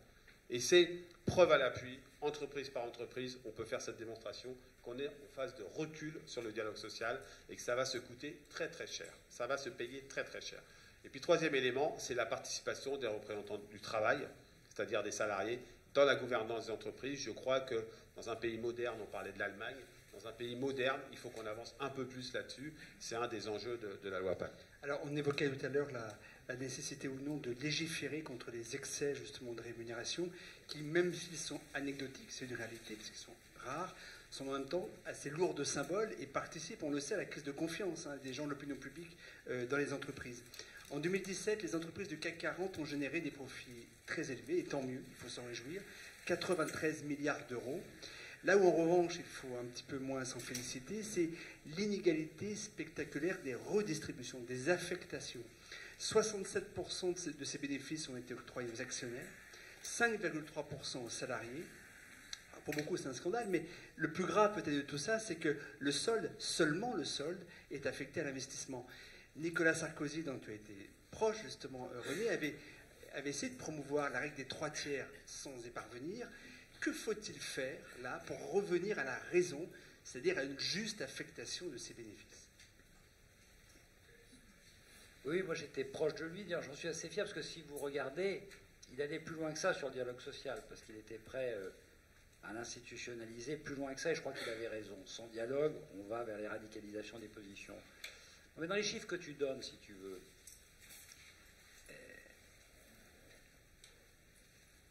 ce qui m'ennuie le plus, c'est bien sûr les 5,3% pour les salariés, on serait à 10, ce ne serait pas dramatique. Mais ce qui m'ennuie le plus, c'est que la plupart des gens qui sont là, pour ceux qui sont entrepreneurs, ils peuvent se plaindre aussi. Parce qu'en réalité, il y a beaucoup de carnets de commandes qui ne viennent pas. Je vais m'arrêter une seconde sur ce sujet, si vous voulez. Et Michel Rocard, avant de mourir, a donné une dernière interview au Point, qui était pas au Point, qui était absolument spectaculaire, et où il expliquait que pendant les 30 Glorieuses, on a fait venir beaucoup de main-d'œuvre pas chère. Beaucoup de main-d'œuvre pas chère. Et aujourd'hui, on a un problème avec cette main-d'œuvre pas chère, parce qu'après, et là on dit trop d'immigration, mais on l'a fait venir. Ça a des noms, les gens qui l'ont fait venir. Et puis dès qu'ils ont trouvé que cette main-d'œuvre pas chère était quand même plus chère que celle qui était en Chine, paf, ils sont barrés en Chine. Puis maintenant, ils sont ailleurs. Et qui fait les frais de tout ça? Ce sont les entreprises qui sont créatrices d'emplois vraiment, c'est-à-dire les ETI, les PME et les PMI. Le grand groupe, il apporte des contrats. Il est capteur de la croissance mondiale. Donc on a besoin de préserver nos grands groupes. Et moi, je vais assez loin, puisque si j'ai les choses comme je pense, j'aurais préféré avoir une bataille. Moi, je suis contre la concurrence de la SNCF. Je pense qu'il y a des lieux, pour ceux qui se promènent un peu dans le monde, où il vaut mieux que ce soit nationalisé. Vous voyez, donc j'ai du mal à comprendre pourquoi les autoroutes, on les a privatisées. Ça nous coûte à tous beaucoup plus cher quand on compare aux autres pays. Je ne suis pas pour la privatisation ou la concurrence au sein de la SNCF. Baladez-vous sur les lignes britanniques, vous verrez ce que c'est qu'un train dangereux, et on pourra aller aux États-Unis. Donc il faut arrêter ces trucs du tout libéral. Moi j'étais formé par Raymond Barre, donc je ne suis pas libéral, surtout loin de là. Voilà. Il y a des sujets où je trouve qu'on pourrait se battre valablement. Et si je reviens sur les grands groupes, c'est notre richesse, ça leur crée des droits et en même temps des devoirs. Alors si je vais faire, dans l'ordre des choses, un patron de grand groupe qui gagnerait 5 millions d'euros ou 10 millions d'euros par an, ça va pas me gêner s'il associe vraiment ses salariés et s'il ramène du boulot sur la France. Et ça va franchement me rendre hystérique, même s'il n'en gagne que 3, si je constate que les salariés n'en bénéficient pas, et si je constate qu'ils ne ramènent pas du boulot. Autrement dit, ce que je voudrais dire, alors il le sait, il y a une vraie solidarité de fait. Il faut arrêter de se raconter des histoires. Il y a une vraie solidarité de fait entre les patrons des boîtes petites et moyennes et les salariés. Il faut qu'on arrête d'opposer ces catégories. Ce sont les mêmes. Et ils feront les mêmes votes si on déconne. Voilà, c'est ça ce que je pense profondément. Alors, est-ce qu'il faut légiférer, pas légiférer? Il faut de temps en temps piquer un vrai coup de gueule, parce que, honnêtement, ça aiderait quand il y a des excès. Mais si j'avais un message à faire passer aujourd'hui, c'est qu'on est un groupe solidaire. Moi, je suis incapable de faire une différence entre le patron d'une PME, PMI, ETI et le salarié. Et à un moment donné, c'est toutes ces classes-là qui sont en train de souffrir. Alors, certains sont plus favorisés que d'autres, mais il y a quand même un vrai sujet, quoi, je veux dire. Et quand tu dis il faut que peut-être on régule par voie de loi, et que je dis en marrant, il faut du coup remettre l'exit tax, dans les belles choses qu'avait fait Nicolas Sarkozy, il y avait l'exit tax. Écoutez, à un moment donné, quand même, il faut arrêter de déconner. Enfin, je voudrais dire les choses comme je les pense. On paye tous nos impôts, plus ou moins. J'en paye sûrement plus que Laurent, parce que je gagne plus d'argent que lui et que j'ai mis plus d'argent de côté. Mais on paye nos impôts. Alors quand je vois des gens qui m'expliquent, parce que pour qu'ils puissent mieux penser leur avenir, mieux se porter, avoir une vie philosophique plus forte, se rapprocher du bouddhisme, la Suisse c'est plutôt mieux, ou l'Angleterre, je me dis, mais à quel moment on arrête de déconner, franchement, quoi, faut quand même arrêter. On est chez les fous, non, franchement. Et puis il y a d'autres choses qu'on ne voit pas et que personne ne dit, et qui sont inadmissibles, bien plus que la rémunération des patrons. Je pourrais citer des noms, je ne le ferai pas, mais vous avez des gens qui ont des milliards dans ce pays, qui ont des milliards, qui sont à la retraite, et qui vous disent, mais qui dit que la France est un pays fiscalement compliqué? Moi, je paye 37 000 euros d'impôts. Pourquoi? Parce qu'ils ont toujours pris des petits salaires. Voilà, toujours pris des petits salaires. Je vous explique la technique, c'est quand même comme ça que ça se passe. Personne n'en parle, mais c'est la réalité vécue. Alors, ils ont des petits salaires, et quand ils arrivent à la retraite, ils ont 50, 60 000 euros de retraite, peut-être 50 000. Ça paraît beaucoup pour certains par rapport à ce qu'ils ont gagné, c'est peu, je peux vous le dire. Donc c'est vraiment des petits salaires qui se mettaient. Eux, ils n'étaient pas 3-4 millions ou à 15 millions. Et alors du coup, ils ont un blocage qu'on ne peut pas payer dans ce pays plus de 75% d'impôts, donc ils en payent, les 45 000. Ils ont des trains de vie de plusieurs millions d'euros par an, des avions particuliers. Alors qu'est-ce qu'ils font? De temps en temps, ils vendent un petit Picasso. Et hop, ça vaudrait 4-5 ans de train de vie. C'est ces situations-là qui, moi, me rendent hystérique. Parce que le jour où les Françaises et les Français vont se rendre compte de toutes ces disparités, mais ils vont faire la révolution. Et on va penser qu'on est tous d'accord, il faut à un moment s'arrêter. Donc c'est vrai que mettre des règles pour empêcher les gens de partir quand ils gagnent trop d'argent, pour en payer moins ailleurs, et bénéficier de situations comme c'est le cas en Suisse, où ils payent moins d'impôts que les Suisses eux-mêmes n'en payent, franchement on est chez les nags. Et puis par ailleurs, le bouclier fiscal qui fait que les gens vont payer très peu d'IFI. Je vous donne un dernier exemple que j'ai donné tout à l'heure à Laurent. Si vous avez des parts de SCPI, c'est que vous n'êtes pas très très riche, j'ai le regret de vous le dire, et donc vous n'avez aucun risque de payer l'IFI, mais quand même vous êtes soumis à l'IFI. C'est-à-dire si vous dépassez le seuil de 1,3 million de capital, vous paierez l'IFI sur vos parts de SCPI. Mais si vous avez des parts, c'est donc de l'immobilier la SCPI. Si vous avez 1 ou 2 studios que vous avez prévus pour les classes moyennes pour leur retraite, vous allez payer l'IFI. Mais si vous êtes, chers amis, détenteur de moins de 5% d'une immobilière cotée, d'une foncière cotée, vous ne paierez pas d'IFI. Alors, je vais vous dire que ceux qui investissent dans les foncières cotées, ce n'est pas quelques centaines de milliers d'euros. C'est quelques centaines de millions d'euros. Voilà. Donc c'est ça, cette situation. Et je veux dire que quand je dis on est tous solidaires, on est solidaires pour que ce genre de choses s'arrête, quoi. On ne peut pas traiter, tu vois, que le problème des patrons qui tirent sur la corde. Il y en a 4-5 par an. Mais des gens qui tirent sur la corde en allant ailleurs, dépenser leur argent confortablement, avec des destinations qui changent. Alors maintenant, c'est le Portugal avant que ce soit autre chose. À un moment, il faut qu'on s'arrête, quoi. Voilà, il faut qu'on s'arrête. Laurent, tu es solidaire de ce que dit justement René. Comment tu réagis? Non, mais évidemment que ça ne se résume pas aux 4-5 patrons. On en a déjà parlé. C'est l'aspect symbolique de ceux qui abusent. Mais après, moi, je crois qu'il y a un vrai problème de partage de la richesse dans ce pays. C'est-à-dire que c'est une évidence. Elle se passe. Tu l'as cité, au sein des entreprises, il y a un problème de partage de la richesse, parce que les placements dont tu parles, René, nombre de salariés, c'est juste inimaginable. Donc, et de patrons, mais aussi beaucoup de salariés qui restent, comme ça a été dit, scotchés au SMIC une bonne partie de leur vie, parce qu'un des enjeux dans le monde du travail, c'est la partage de la richesse, c'est l'élévation des compétences, c'est des grilles de classification dignes de ce nom par le dialogue social, etc.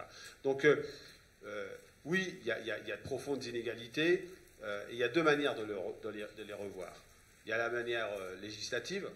Moi, je ne suis pas un dingo de la loi pour la loi. Parce qu'au contraire, je pense que, je l'ai dit, sur ce sujet des hautes rémunérations, c'est notre position aujourd'hui, parce que l'autorégulation n'a pas fonctionné. Et puis, il y a une autre façon, c'est le contrat. C'est-à-dire, c'est l'accord, la construction d'un compromis.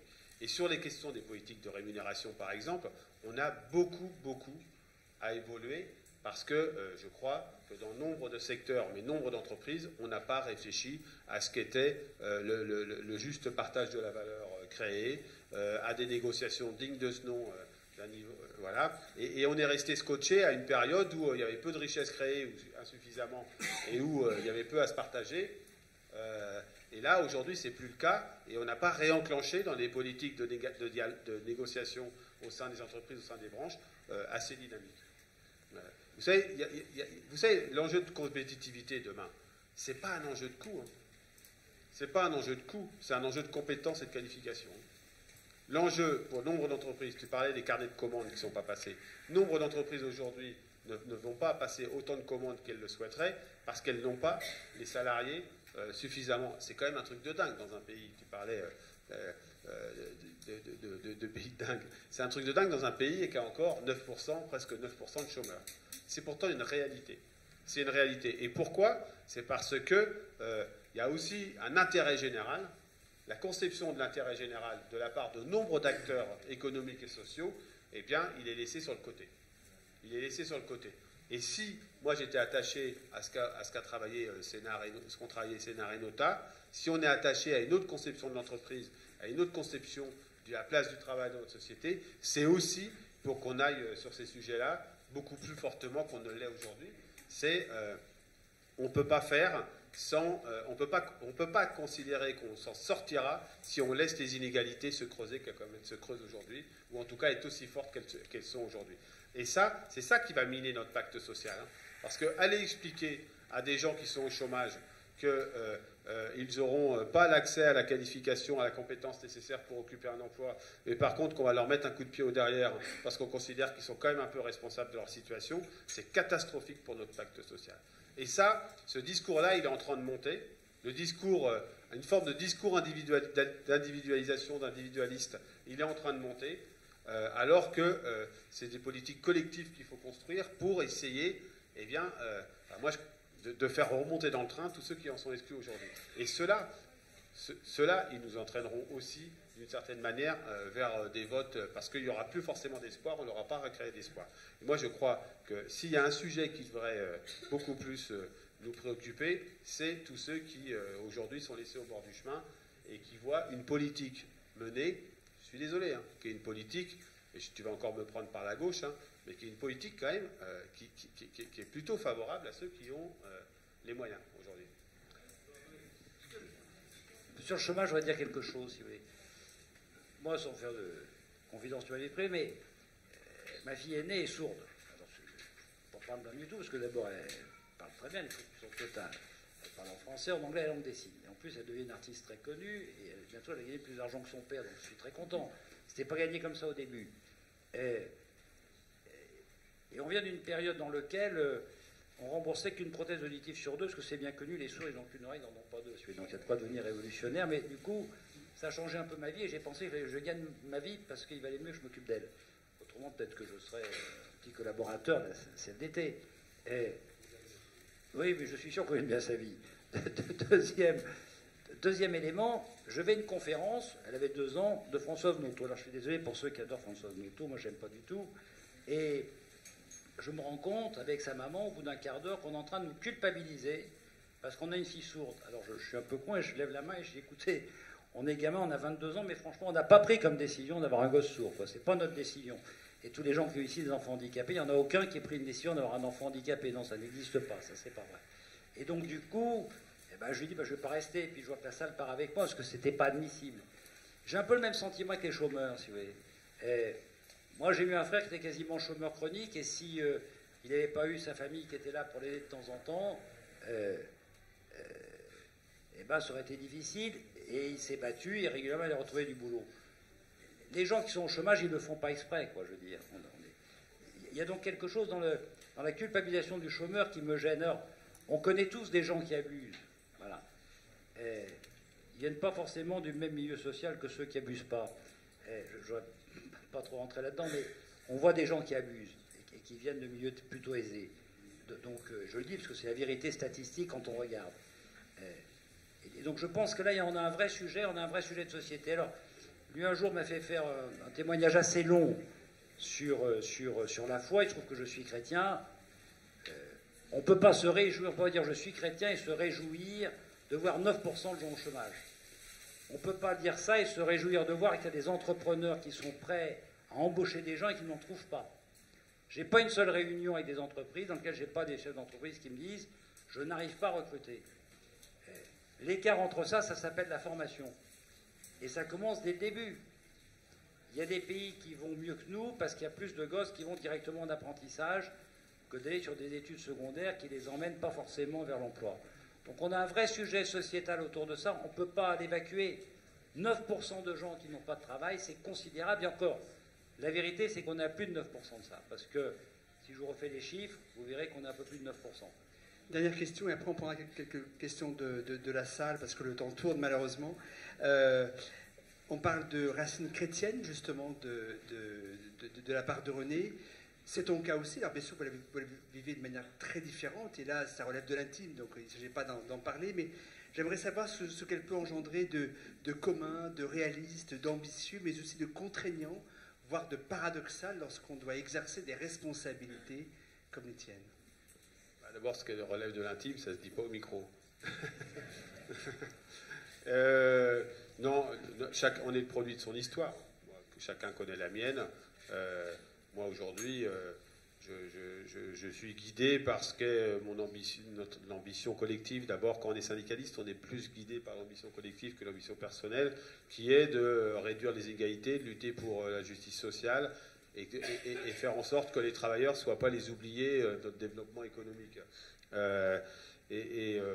Après, évidemment que quand on est élevé avec un certain nombre de valeurs, et qui ne sont pas forcément des valeurs religieuses, mais des valeurs qui fondent un peu sur ce que sont le cadre en termes de respect, en termes d'attention à ceux qui en ont plus besoin, etc., voilà, ça donne ça. Mais il peut y avoir d'autres chemins qui donneraient la même chose.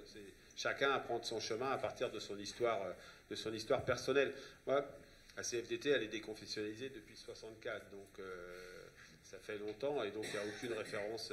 Et j'ai même été de celui qui a fait, dans les statuts en 2014, faire évoluer enlever toute référence à son histoire, parce que c'était pas ça qui nous fondait aujourd'hui. Après, je crois qu'on a tous besoin de se référer aux valeurs. Vous savez, dans un monde qui va super vite, où les transitions technologiques, les transitions démographiques aussi, c'est un vrai sujet, le vieillissement de la population, où l'évolution du monde n'est pas pour nous rassurer, et où c'est difficile de se situer dans un monde qui va bien parfois, mais qui va très mal par d'autres côtés.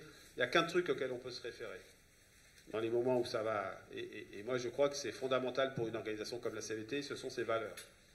Ces valeurs, c'est des valeurs de démocratie, de justice, d'émancipation individuelle et collective, d'égalité.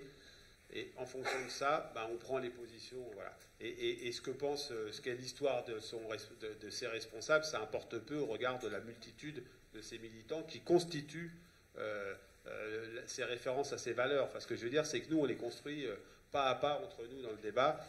Moi, je ne rentre pas dans les particularités personnelles. Vous savez, la particularité qu'on a, nous, c'est comme au BNF, c'est comme ailleurs, c'est comme dans les entreprises, on ne fait que passer.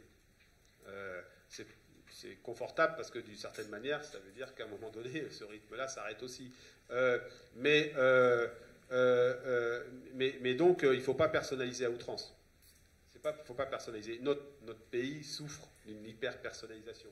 Par exemple, en ce moment, on a l'impression qu'il y a un gars qui s'appelle Emmanuel Macron et que tout tourne autour, quoi. Moi, ça me rend dingue. Je vous le dis franchement, ça me rend dingue parce que c'est pas reconnaître ce qu'est l'épaisseur de la société, sa complexité et la façon. Et donc, je ne veux pas rentrer là-dedans pour la CFDT. Alors, ce sera un petit point de divergence qu'on va avoir. Non, non pas sur le dernier point que tu viens de citer. Moi, je crois qu'il faut que on arrête d'avoir peur d'exprimer qui on est. Moi, je travaille avec des gens qui ont des motivations qui sont différentes des miennes, qui ne sont pas religieuses, qui sont autres. Je constate qu'on se retrouve sur un même projet sociétal, hein, qu'on n'a pas de divergence de vue. Mais dans le même temps, je trouve qu'on est souvent, comment dire, trop prude pour exprimer pourquoi on pense vraiment ça et que c'est fondamental. Moi, je me sens par bien des égards plus concerné par les problèmes que je vois tous les jours, de ce qu'on appelle avec un peu de mépris les petits patrons, et qui vivent des enfers, des salariés ou des chômeurs, que par les problèmes existentiels de certains de mes grands clients. Et j'ai pas envie de nier, j'ai pas envie de ne pas dire que il y a un truc qui me rend pour le coup dingue, c'est le côté dans ce pays de gens qui ont des croyances, une religion, quelle qu'elle soit, mais qui du coup sont schizophrènes. C'est-à-dire qu'ils ont une religion, des croyances qui peuvent être dans tous les domaines, et ils vivent différemment de ces croyances et de ces religions. Il y a un truc qui ne va pas. Et donc je trouve que ça serait bien si on arrivait à s'aligner sur une même ligne. Ça rend les choses un peu plus inconfortables, mais c'est plus simple. Et dans ce que souhaite Laurent, que moi je peux qu'approuver, parce que mon expérience professionnelle, pour moi qui commence à être maintenant vieux, je veux dire, voilà, j'en ai vu toutes les couleurs, quand même, globalement, dans les entreprises où il y a un bon climat social, ça marche mieux pour tout le monde. Ça marche mieux pour tout le monde. Et quand moi je dis aujourd'hui, c'est pas pour faire un effet de scène, je dis que les règles que j'ai mis en place chez moi de participation accrue, bien au-delà de ce des règles, ça m'a plutôt enrichi qu'appauvri. Pas seulement mentalement, très concrètement, quand j'ai des résultats. Parce que les gens motivés, on n'a plus de débat sur les 35 heures, quand leur boulot est intéressant, quand il y a un coup de bourre, quand il y a un closing à faire. Voilà. Mais par contre, ça entraîne une autre manière de fonctionner. Je vous donne juste quelques exemples. Depuis que je suis devenu patron, tout le monde a la même couverture sociale, du patron jusqu'à la standardiste. Toujours dans mon entreprise, après 8 heures du soir, parce que je sais que tout le monde a le droit de prendre un taxi. Et puis les 2 roues sont par contrat interdits. Parce qu'il peut nous arriver de faire 2 nuits de suite sur un dossier, et là, quelles que soient les contraintes de la loi, on sait qu'on est obligé de les faire. C'est comme ça, il faut les faire. Et j'ai pas envie de voir des gosses qui se tuent en rentrant chez eux. Donc oui, ça a l'air de rien, mais c'est un ensemble de règles à appliquer, c'est pas que l'argent. Le temps tourne, on va prendre 1 ou 2 questions, allez, 3 grand maximum. Je demande simplement des questions très courtes et des réponses tout aussi courtes. Bonsoir, François Moreau, je suis président de LHH Altedia. Bonsoir Laurent, très heureux de te retrouver à Lyon aujourd'hui. Moi j'avais une question, tu évoques dans ton livre, et vous l'avez évoqué dans le livre Entretien, la notion du travail qui permet de se réaliser, de se libérer, de s'émanciper. On sait que le travail dans nos sociétés, et notamment l'emploi, c'est pas un long fleuve tranquille. Il y a des parcours qui sont plus ou moins chaotiques, qui le seront de plus en plus, avec la mobilité interne, la mobilité externe, la reconversion professionnelle, voire ce qu'on mentionne aujourd'hui comme le reskilling. Tu évoques dans ton livre la notion importante de l'accompagnement, renforcer l'accompagnement. Est-ce que tu peux nous en dire un peu plus ?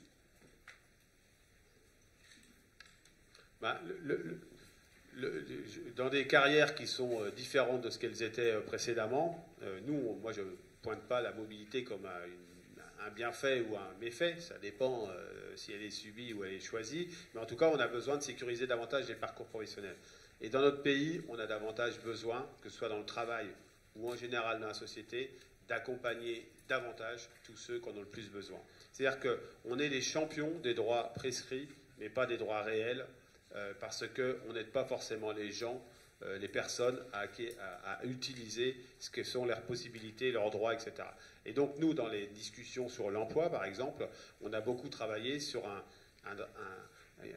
droit à l'accompagnement. On l'a négocié dans le dernier accord sur la formation professionnelle en disant il faut que tous les salariés qui veulent bénéficier, les salariés demandeurs d'emploi, d'un accompagnement personnalisé dans leur parcours de formation puissent l'avoir à travers le Conseil en évolution professionnelle et que ce soit un droit financé, pas par eux, mais financé par les entreprises pour qu'ils puissent acquérir, se mouvoir quoi, dans ce monde-là. Moi, j'étais conseiller en insertion professionnelle.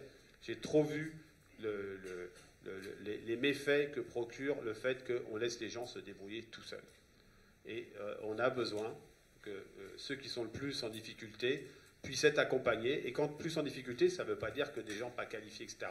C'est des gens qui ont besoin d'avoir à un moment donné un interlocuteur à qui ils peuvent s'adresser pour être aidés dans leur parcours professionnel. Donc on travaille beaucoup sur ce domaine-là, de l'accompagnement. Ça va rentrer dans les faits avec la loi Avenir professionnel, parce qu'on a beaucoup poussé. Ce sera des prémices, il faudra aller encore un peu plus loin, mais c'est vrai également dans la lutte contre la pauvreté. On travaille beaucoup en ce moment pour qu'on ait une stratégie pauvreté, cette disposition de l'accompagnement des personnes qui vivent les situations de pauvreté pour les aider à s'en sortir soit beaucoup plus présent qu'elle ne l'est.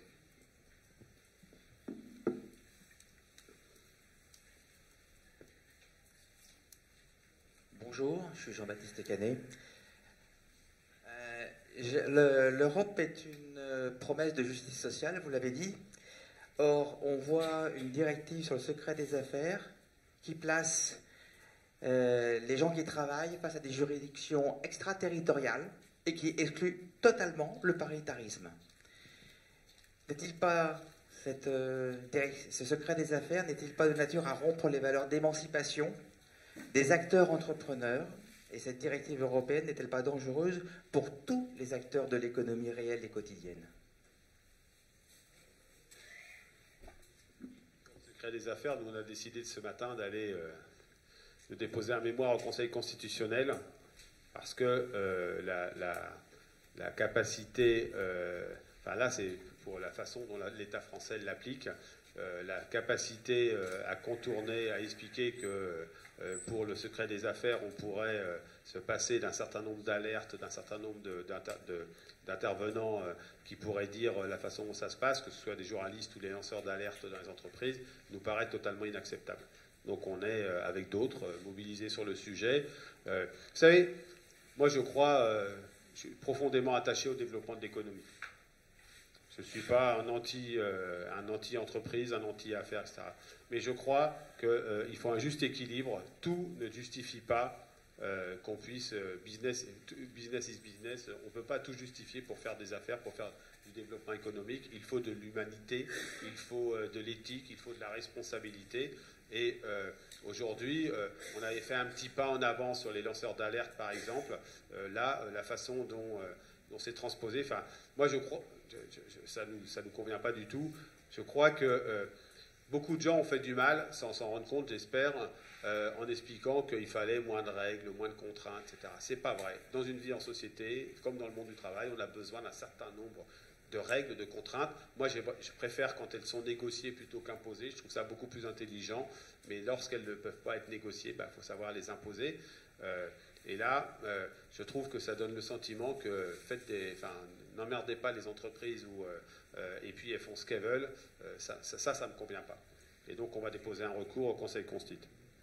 J'ai un truc à dire rapide, c'est que, comme toujours, vous voyez si bien ce qui rend les choses difficiles, il y a deux facettes. J'ai rien à dire de différent par rapport à ce qu'a dit Laurent, mais je veux rajouter une autre chose.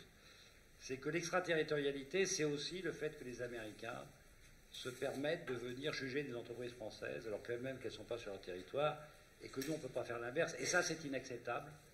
Et vous allez le voir, parce qu'on est sur une guerre économique. Moi, j'ai alerté clairement Emmanuel Macron, que j'ai appelé, pour dire aujourd'hui, il y a un ensemble de grands groupes français qui se trouvent clairement en état d'attaque par des hedges américains, et on est bien parti pour ramasser.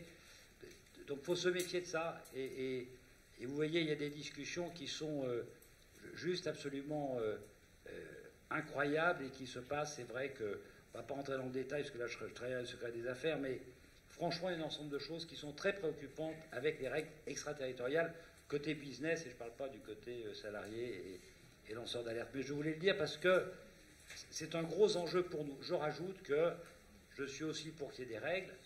Enfin, si quelqu'un m'explique qu'il a lu Sapin 2 et qu'il a trouvé que c'était clair, il vient me faire signe, il faut qu'il me l'explique. Hein. Bon, je vous remercie. Il est l'heure de conclure, malheureusement, il est déjà 20h15. Un dernier mot, Laurent, René. On pourrait vous imaginer tous les deux à la tête. On vous a écouté ce soir, finalement, vous vous rejoignez sur un certain nombre de points et des points assez fondamentaux. On pourrait vous imaginer tous les deux à la tête d'une entreprise. Il ne me supporterait pas, parce que moi, je veux dire, je veux pas être doublé par ma gauche en permanence. Non, enfin, je veux dire, moi, de toute façon, je le dis, j'ai rien, moi, contre les entreprises. Je trouve juste qu'il faut considérer que c'est le travail qui fait la beauté et la force d'une entreprise, et que derrière, ce sont des travailleurs. C'est ce qu'on essaie d'expliquer dans le livre. Et voilà, et c'est ce débat-là qui a été un déclic pour nous. C'est quand on s'est retrouvés, on s'est retrouvés dans les matinales à devoir expliquer. Il y a un Premier ministre qui avait dit à l'université du MEDEF « J'aime l'entreprise » et il fallait expliquer, alors, est-ce que c'est scandaleux ou pas? Et moi, j'avais trouvé ça tellement idiot que je m'étais dit, mais c'est déconnecté du réel, c'est-à-dire qu'on fait comme ça de la com. Enfin, de toute façon, on adore les slogans, hein, objectivement, dans notre pays, on adore les trucs un peu, la réduction de la pensée à quelques mots. C'est beaucoup plus complexe que ça, mais... je le dis, ce livre, il essaye quand même de redonner la place du travailleur dans le fonctionnement de l'économie, dans la société. Et il n'y a rien qui se fera si on ne fait pas des progrès. Il n'y a pas de progrès social. Et force est de constater que pour un certain nombre de salariés aujourd'hui, ce n'est pas perceptible. Et c'est ça qui nous emmènera, je crois, dans l'abîme. N'oublions pas qu'à Obama a succédé Trump, qu'à Renzi a succédé Salvini, Conte, bon, enfin, on n'entend plus Salvini ces temps-ci, etc., etc. Et que c'est pas parce qu'on est la France et qu'on est un peuple merveilleux que ça ne nous arrivera pas. Et pour pas que ça nous arrive, il faut du progrès social, il faut de la justice sociale, il faut de l'égalité. Et ça passe aussi par le travail, et beaucoup par le travail, et par le dialogue social.